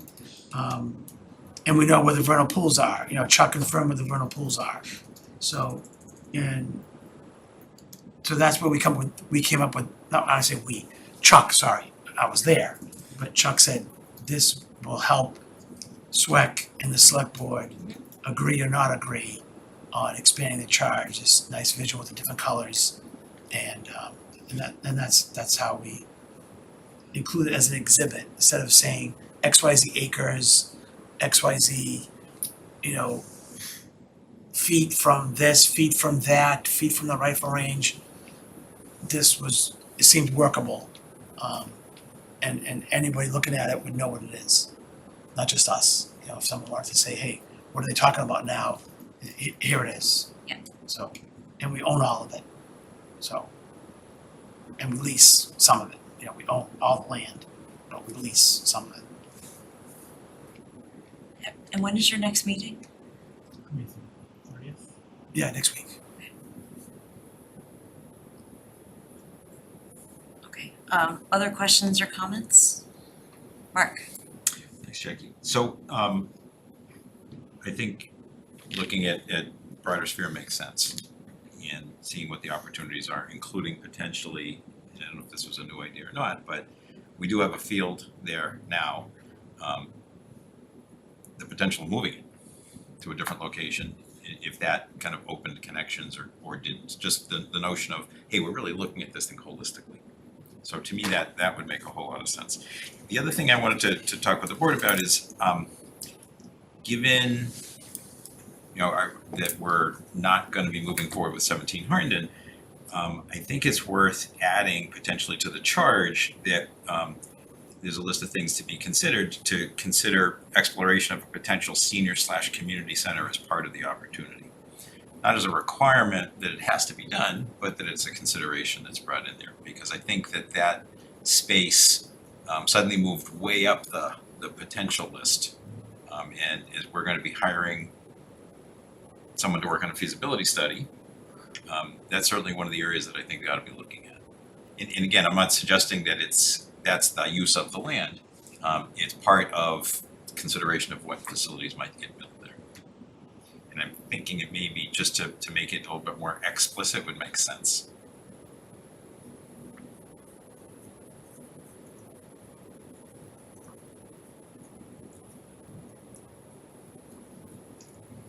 Chris? Thanks, Jackie. Yeah, I'm not, if you were just to look at this on paper, how it is, what Mark said might make sense. But when you actually go over there, and Fidel and I met with residents that, are unhappy with the gunfire that they currently hear, I just don't see how it's realistic that you would put a senior center there. When I was, I sent a picture to Fidel, a 180 panoramic of what this actually looks like, instead of, just seeing colors right here. And while I was shooting the footage for it, all I heard was gunfire the whole time. So I can't, I don't want to speak for the senior community, but when you have non-seniors complaining about gunfire, it just doesn't make sense to me that something like that's gonna get put over there. But that's just my quick thought on it. The pickleball will drown out the noise, don't worry. And the dogs. I mean, if I could, I think at this point, there are definitely concerns, no question. I mean, there's a school across the street, right? They're complaining too. I don't live that far away, and there are times when the gunfire sound is let's just say it's really loud. So I don't propose that this is the solution, but if we were to look maybe at partnerships, different ideas, if there's gonna be some big construction, I think it ought to be in the consideration set. And understanding that we might go through and say, you know what, no, that's not the right spot. But yeah, it might still be. I wouldn't preclude it at this point. I had someone ask me if we could move the rifle range, kind of shift things Yeah. around. Yeah. Who is the current council on aging member of SWAC? Karen Janowski. Okay.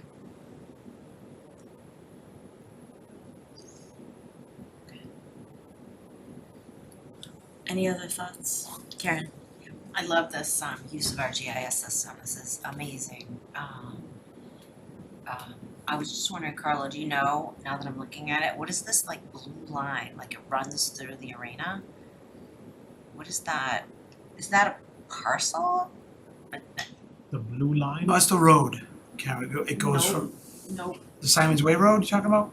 Nope, there's it looks like a piece of property. See this thing, it runs through the baseball field too? diagonal line, is that the one? Yeah. No, that is how the lot is currently. Is it? Yeah, Oh. so that Oh, the outside blue line, that shape, sorry, the outside blue line, yeah. That's how the lot is currently mapped. Why is it like that? It's just historic Yeah. deeds were at some point created.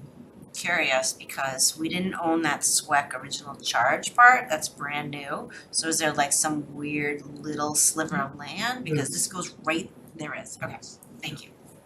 Alright. I'm a little concerned with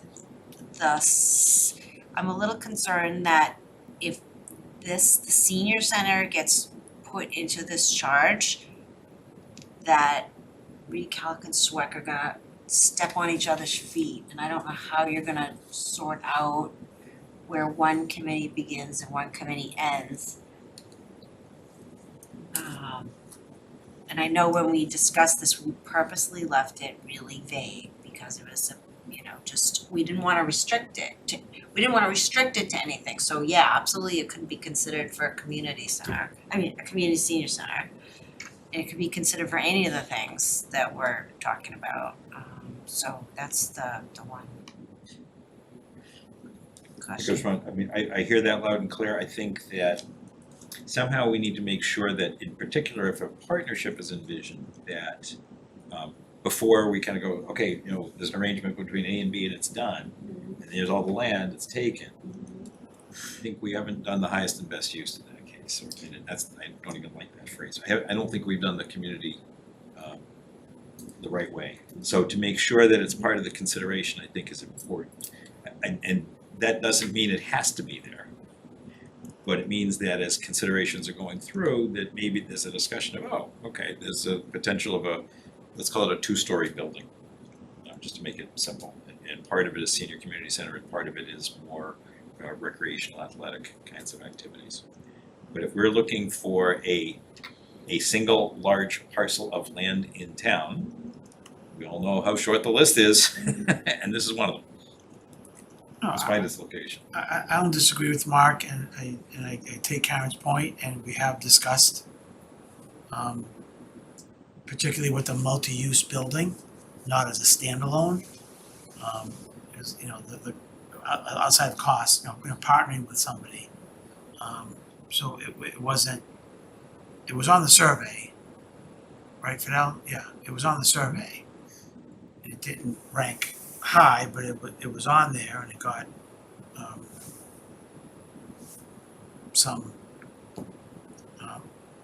people, That was because 90 people wanted an extra sheet of ice. No, I don't think it's, I think, I know we delayed the start because of Recalc, and that was a specific reason, and that specific reason is now gone. So in my mind, I'm on the same page as Mark. This is a piece of land that we can do something on, we hope, obviously the environmental will ultimately determine that, but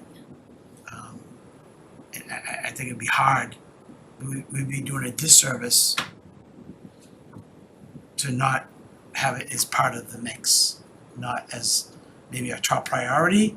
And I think that's what Mark is saying, is that this is not where it's going, but it should be considered. I agree. And we've discussed that as a committee, even before the survey. So I don't think the other members would have any objection to it.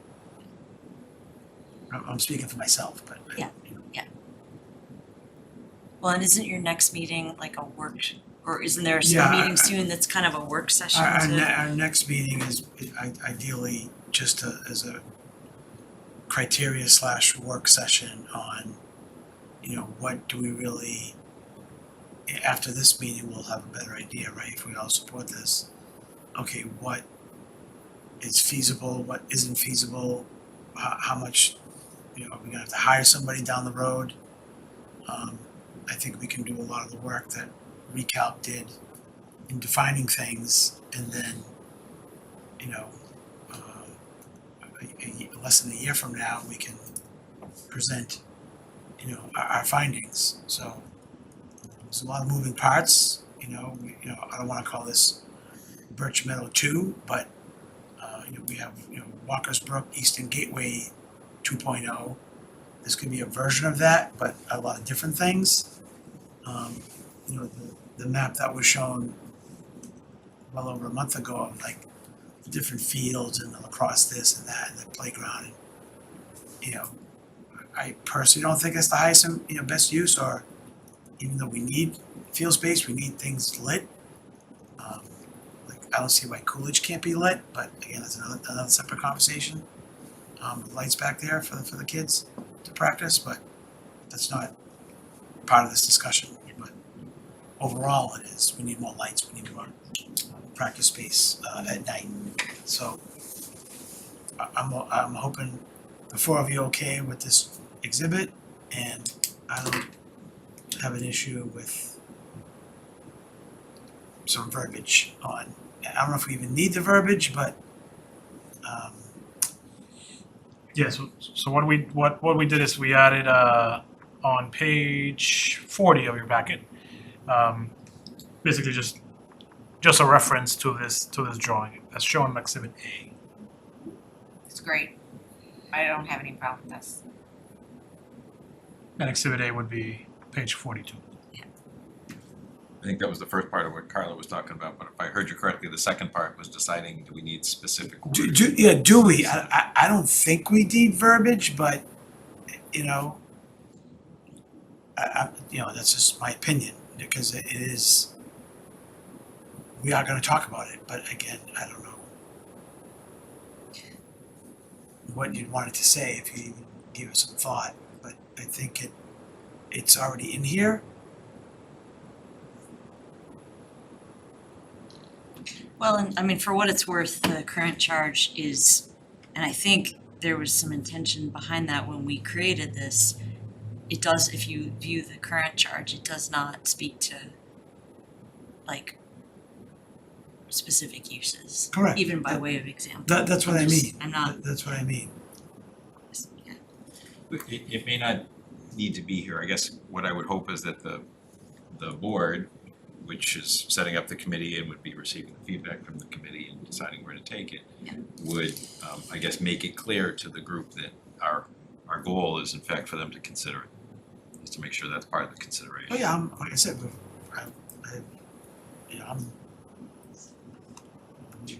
I think that's probably fine, as opposed to requiring specific words. If we five are clear that that's kind of what makes sense as a consideration. I think That's that the could goal. derail us a little bit, not a lot, but it's already part of the mix, trust me. If Heather was still here, I think she'd back me up on that. I'm okay with that.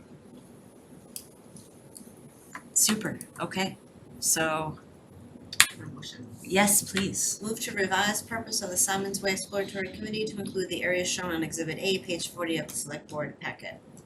Thanks, Karen. Is there a second? Second. Thanks, Mark. All those in favor? Opposed? We're 5-0. Great. All right, next item, voting on issuing a request for proposals for feasibility study for new senior center. So I guess, I see starting on page 44, there's an RFQ from Newton. So Fidel, do you want to kind of explain why this is in here and what you're proposing? Sure. So the RFQ is from Newton. Recalc is called Recalc because of NewCalc. So NewCalc is a Newton Center for Active Living, right? So we're very much borrowing, I'll say, from Newton. This is the RFQ. So it's a request for qualifications, which is the same as, or it's a different verbiage for RFP, request for proposals. But this is similar actually to what we just completed with the OPM for the Killam School, and obviously at a much less version. But the idea would be that we would take this RFQ, modify it to match our local needs, and put this out. Okay, Mark? Thanks, Jackie. So, as we kind of talked about last time, this was the original intent that we had, in fact, with ARPA funds. We had $300,000 that we allocated for a feasibility study. And that would have been the plan, except that 17 Harnden suddenly came into the mix. So we kind of shifted everything that direction, because if we could have made that happen, we probably wouldn't have had to do this at all. Since that's now off the table, we in fact do need to do exactly this, is we need to dig in a little bit deeper. We allocated $300,000 for the feasibility study itself. I am certain that we don't need to spend the 200X thousand that's left. But we do need to really dig in, get to some more specific proposals on the few potential sites that exist. Maybe there are some other ones. There's now, I've got Castine Field getting thrown at me a couple times now as something to look at, and all sorts of different things. Basically, there are only a certain number of town parcels. So we can very quickly say, could it go here, could it not? And then to have someone in this feasibility study dig in pretty much along the lines of what these folks here did, not just talking about what spaces there are. I don't think they're gonna identify new spaces for us. What they're gonna do is say, okay, if you had this space and you were looking for plus or minus 15,000 square feet, these are the kinds of things you could do. This is what it ought to look like. These are kind of best practices. So it's kind of taking the recalc work to a next level.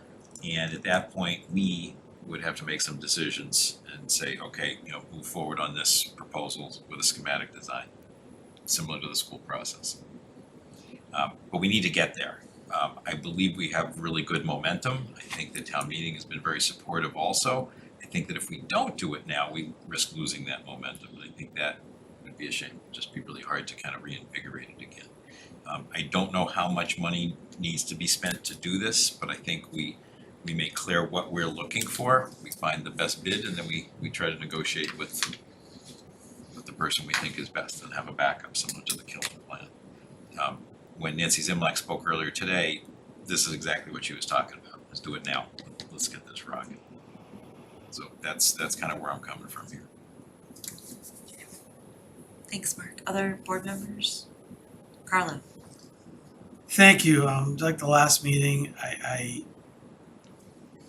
I'm hoping we can vet Castine ourselves based on the location and how wet and setbacks, but again, I'm not a surveyor and I'm not an engineer or an architect, but I'm hoping we can vet that one. I just wanna be mindful, like I said last time, of the whatever's left, 200 and something thousand.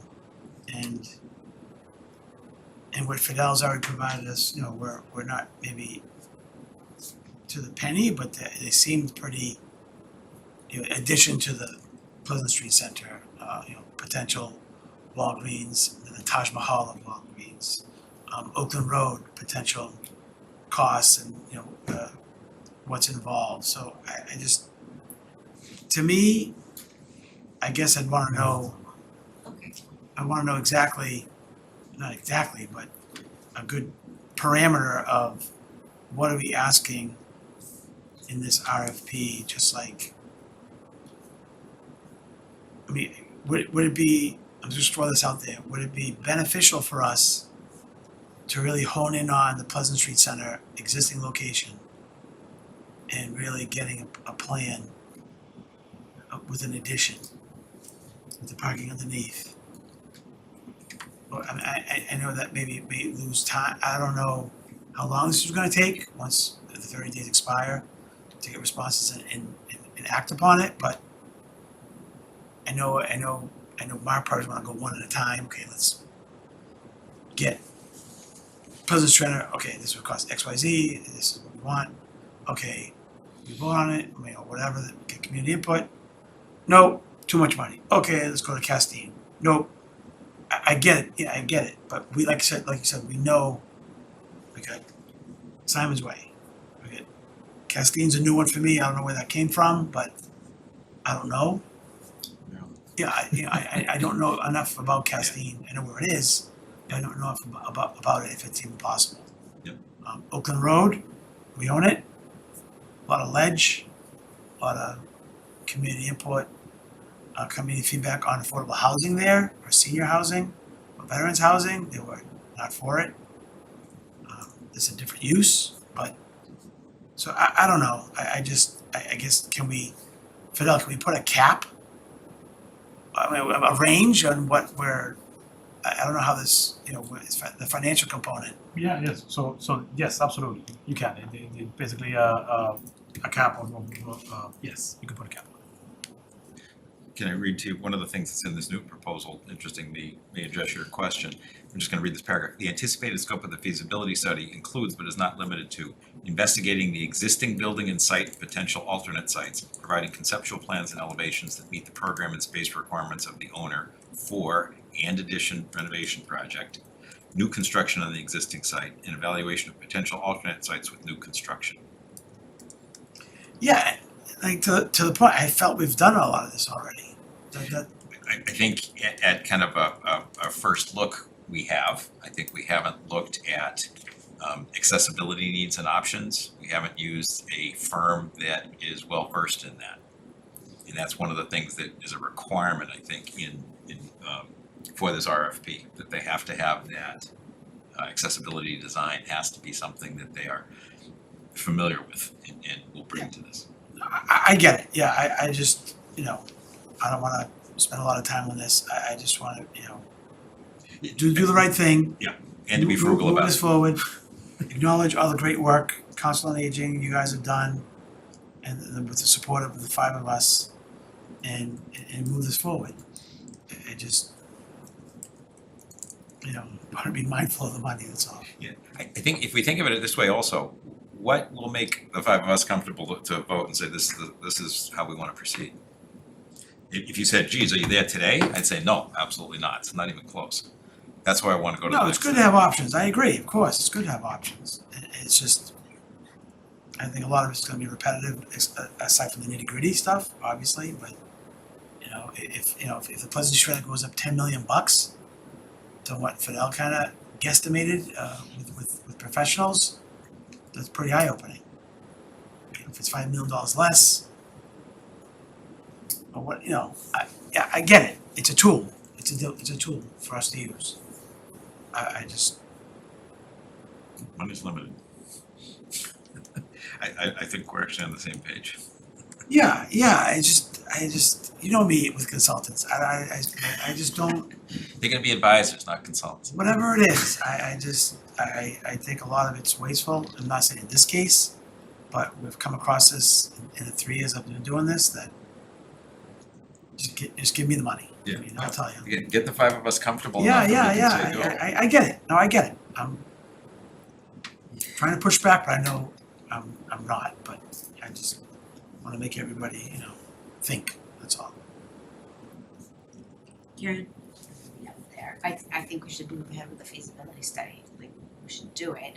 I'm looking at our wonderful GIS system that I love, and I concur with Carlo, I would like staff to kind of give us input on Castine Field, because I'm pretty sure it's gonna be unless you relocate wetlands, that's gonna be a hard no way, but let me just throw this out there, who's gonna sue us if we build a senior center in Memorial Park?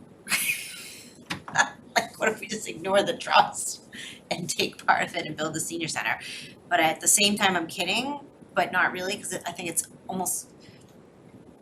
just as outrageous as looking at Castine Field, looking at Memorial Park. And maybe that's another one, we're just like, yeah, no, we're not gonna go there. So it would be great to, maybe we do wind up at a big addition at the existing senior center, Could be. and it would, if they have less options to look at, cost us less, might get us there sooner. But yeah, it's time to go and do this. To your point, I think whether it's Castine Field, Memorial Park, Oakland Road, anything else, there's a lot of stuff staff has to do in advance. I don't think we're looking to a firm to say to us, oh, you own this property, have you thought about it? I think we can do that. The question is, once we thought about it, what would it take? And can you put in, what we're talking The about? compost center. Compost center. The field next to the wells. The field next to the wells, Station 1, another highly Station one. sensitive area. There you go. We're 1/3 The underwater. Historic building. Chris? Thanks, Jackie. Mine's very simple, I said it last time, we shouldn't be voting, it should have already been done, because we already voted way back, the money on this, for this to take place. If this wasn't happening and Fidel just did it, nobody would be saying anything, so, I'm not going against ARPA, we sat there for many meetings, authorized the money, and then it came here and we all voted on it.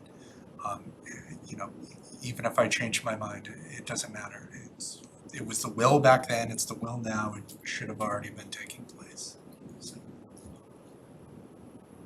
And yeah, for my part, I support it. I agree with Carlo that we need to watch over consultants and watch over their work product to make sure it's adds to what we already have.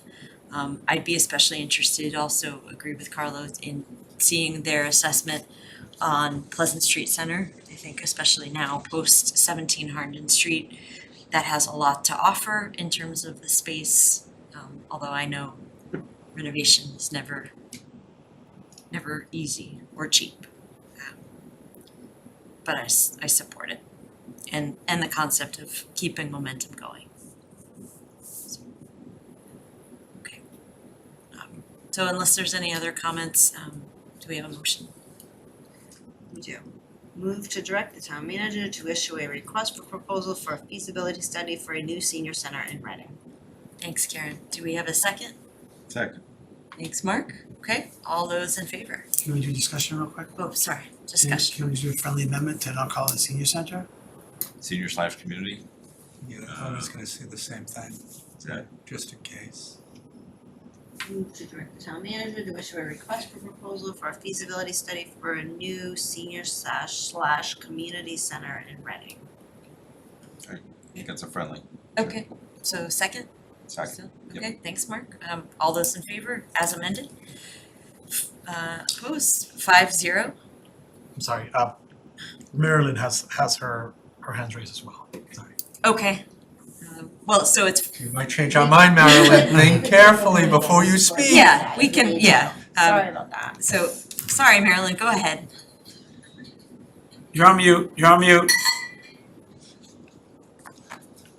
There you go. Yeah. I just wanted to comment, if we're using, I guess I was confused. I thought we would be seeing a draft of the RFP, and I'm understanding from Mark today that doesn't apparently happen. We put it in Fidel's hands and he goes with it. So in the absence of actually seeing a draft of what the actual RFP would be like, and just looking at Newton, I would ask that we add in the evaluation and selection criteria section a universal design professional. It has an accessibility professional, but one of the things we learned through the recalc process is those are very different things.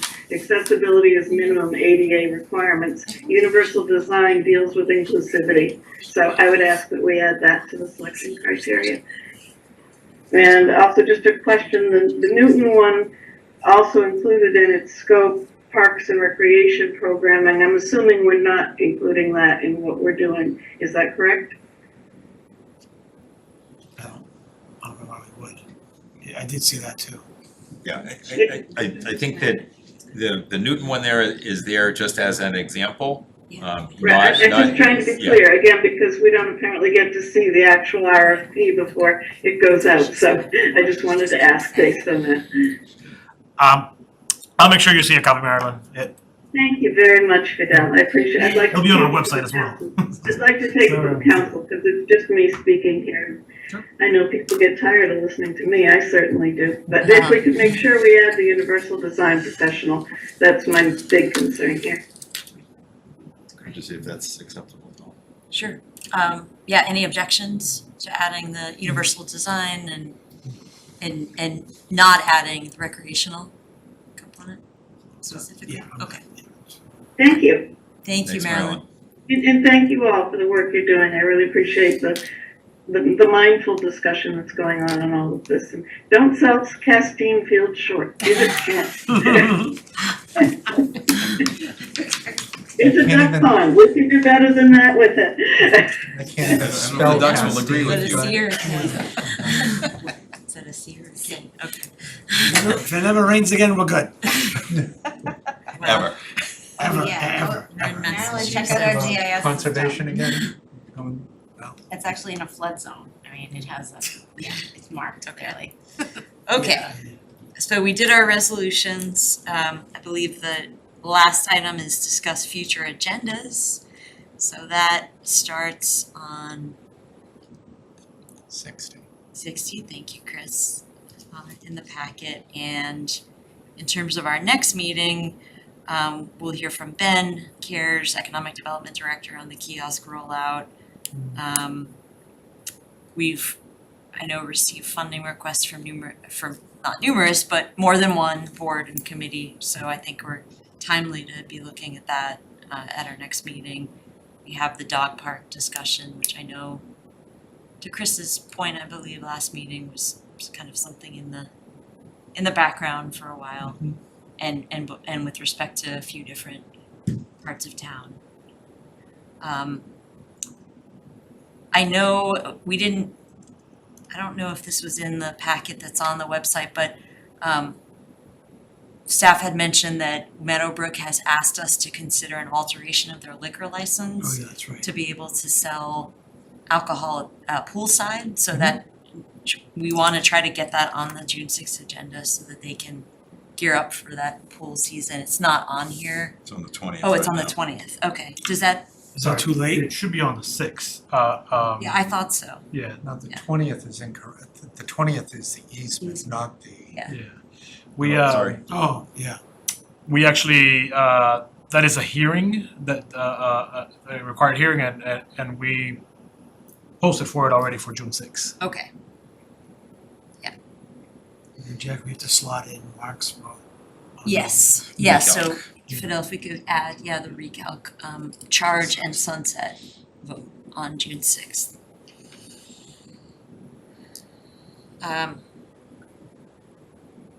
And Mark, you think we'll be able, excuse me, you Yeah. think it's something in advance to look at? That's exactly my goal, yeah. Okay. Sorry, the last couple of weeks have been just an empty time, but Yeah, end of we'll the make school, it yeah, happen. yeah. Okay, we also have discussed exploration of town council on the next meeting. Are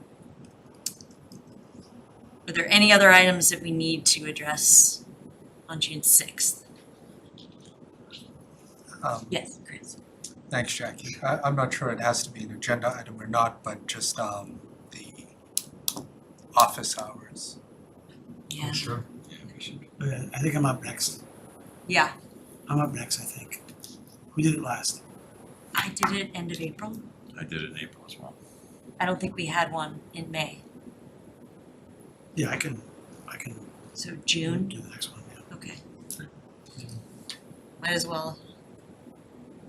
I mean, any thoughts, any takers for July? I think we've been rotating, essentially, so it's So Carlo, who Chris, was after Karen. Carlo last time? It's either me or Karen. That was you? Chris, then Karen, I think, and then well, I don't know what the We'll order look, was. we'll send it. Yeah, Okay. we did do one a month. Okay, We does yeah, try to we do. did. We'll do mine on the 4th of July. Well, and I think, yeah, Just like a Tuesday or Wednesday, right? Whatever day the 4th of July is. I think it is, okay, all right. One item further out, but not too much further out, that I wanna just get on people's radars is a charter revision. Town council informed me that, we will be up for a charter revision in 2024. So to kind of work backward from that deadline, Ivrea recommended, sorry, let me get my notes here. She recommended working backward and preparing for us to at least start thinking about what's called a special committee to vote on charter changes and to propose charter changes rather, and then to bring them to us and then eventually to town meeting, which needs to approve those changes. So that'd be November, town meeting, Um, 2024. I think it was April. April? No. Oh, no, it No. was, It can't be that quick. It's like a long process. It's might even be 2025. But Yeah, I the don't know. preparation is way before, because there's a lot of work to do. How many people should be in that committee? Did she say 9 now. 9? 9 people. Yeah, it's is that a statutory? it's actually in our charter. No. Okay. Yeah. Yeah, so, I'll take a look at that too, but it's something I think, council recommended us at least teeing up an initial discussion on that, like in maybe late June or even, we only meet once in July, so I would say I'd like to see that no later than July 18th. maybe even start the discussion No, June I 20th. think you're right, yeah. Yeah. Especially if it's 9 people, Who's the liaison to bylaw committee? me. I would check out that. So what were you gonna say, Peter? I was gonna read the section of the Yeah, charter, yeah. but. Go ahead. Okay, yeah, so it says, at least every 10 years, a special committee consisting of 9 members shall be established for the purpose of reviewing the charter and making a report with recommendations to town meeting concerning any proposed amendments that said committee may determine to be necessary or desirable. The committee shall consist of the moderator, 1 member or designee of the Board of Selectmen, 1 member or designee of the school committee, 1 member or designee of the Board of Library Trustees, 1 member or designee of the Municipal Light Board of Commissioners, 1 member of the Bylaw Committee, and 3 town meeting members to be appointed by the moderator. To be appointed by the moderator. To be appointed by the moderator. The three residents. 3 town meeting members. Oh. Oh, to 3 be town meeting, appointed that makes by sense, the 3 town moderator. meeting members. Okay. To be appointed, so not interviewed, appointed. 3 town meeting members to be appointed by the moderator. Mr. Basque has nothing to do with this, obviously. This is an interesting combination of people for a charter review. The last time that it was done was January 5th, 2015. And 10 years. 10 years ago. So 2025 makes sense, Mark. from what you- That's right, yeah. I guess 2025. But that's what we're to do. Karen? I'm just looking, I'm looking at the online package, so Victor usually comes in June, he gives us a preview of tax classification. So we wanna make sure we don't forget that. Yeah, it's gonna be a heavy lift, that committee. So that's, A lot of loopholes to be fixed. yeah, a lot of simple stuff to be fixed. Well, a lot of committees to designate a liaison. So Right, I think, and just kind of to say it out loud, like, as we're liaising with our committees, we should just give them a heads up that this is coming. Okay, any other agenda items? Actually, I have a question, maybe this is an Imbria question, or maybe it's an Alan Fold's question. How do you get onto the agenda for a charter change? In other words, what's required to say, oh, I want a charter change? How does that happen? I'm sure there's already a list, right, of stuff that we want to change. Are there other things? How do you get on the list? I don't have anything. Well, isn't that But- what the committee would? I think that's the committee, right? So is there a process or does the committee decide the process? Yeah, I mean, I don't, I would think the committee would I would think decide that that that it'll process. just. Yeah, I would think it would be consistent though, actually. Here's what you do to get onto the list somehow, but Well, that's who makes the rules for the committee? Is it us or the moderator? That's why I think Committee, it's like yeah. open-ended, cause Yeah, it's the so ad committee. hoc once every 10 years. Okay. Yeah, Well, but but the it- committee can obviously, but like, we control the committee, so it would be what we say amongst whatever they come up with. So my understanding is that their first step after they came up with a list of proposed changes would be to present it to us, because we have to approve it as a warrant article eventually for town meeting. So to the extent that we take issue with, But is it automatic? We're Is not- it automatically added to the warrant? Nothing. no, we have to No, vote, we we have vote to on vote it. things No, out. but listen, we've had this argument before where we vote, but we don't vote, some things are automatic, boards and committees per the Citizen charter proposals. go on to, that's what I'm saying for this. Is this automatic to go onto the warrant regardless if we all say, we 05 it in spirit? It's, That's what has to by the get- charter, we have to do a charter review every 10 years. But what I guess we have to have discussion on this. well, and I think we need town council to help us maybe tease out what the proper controls are on that committee to address Correct. what I think your concern is if If they say, yeah, let's, yeah, Paint town hall, right, you know, purple or, yeah, purple right, and get rid of the roof. And Right. we're like, well, we gotta, yeah, they said it, so we gotta do it. right, I think Alan Folds might be really yes. helpful in this also, knowing the history and having been Yeah. involved for a long time. So maybe God we knows can what even it is. ask him to come in on that meeting, just for a little perspective. Okay, It's kind of his committee at the end of the day. is that what the charter's? I think the Kinda like moderator that. will lead it. Thanks. Yeah, if he's picking the three Town members, meeting yeah, members, yeah. it's- Well, that's plenty, it'll be a busy summer. I think that's it, unless we have others. So, motion to adjourn? So moved. Second. All right, I heard, yep, so Mark made the motion, Karen second, all those in favor? Opposed, okay, 5-0, thank you, yep, I got it, Mark.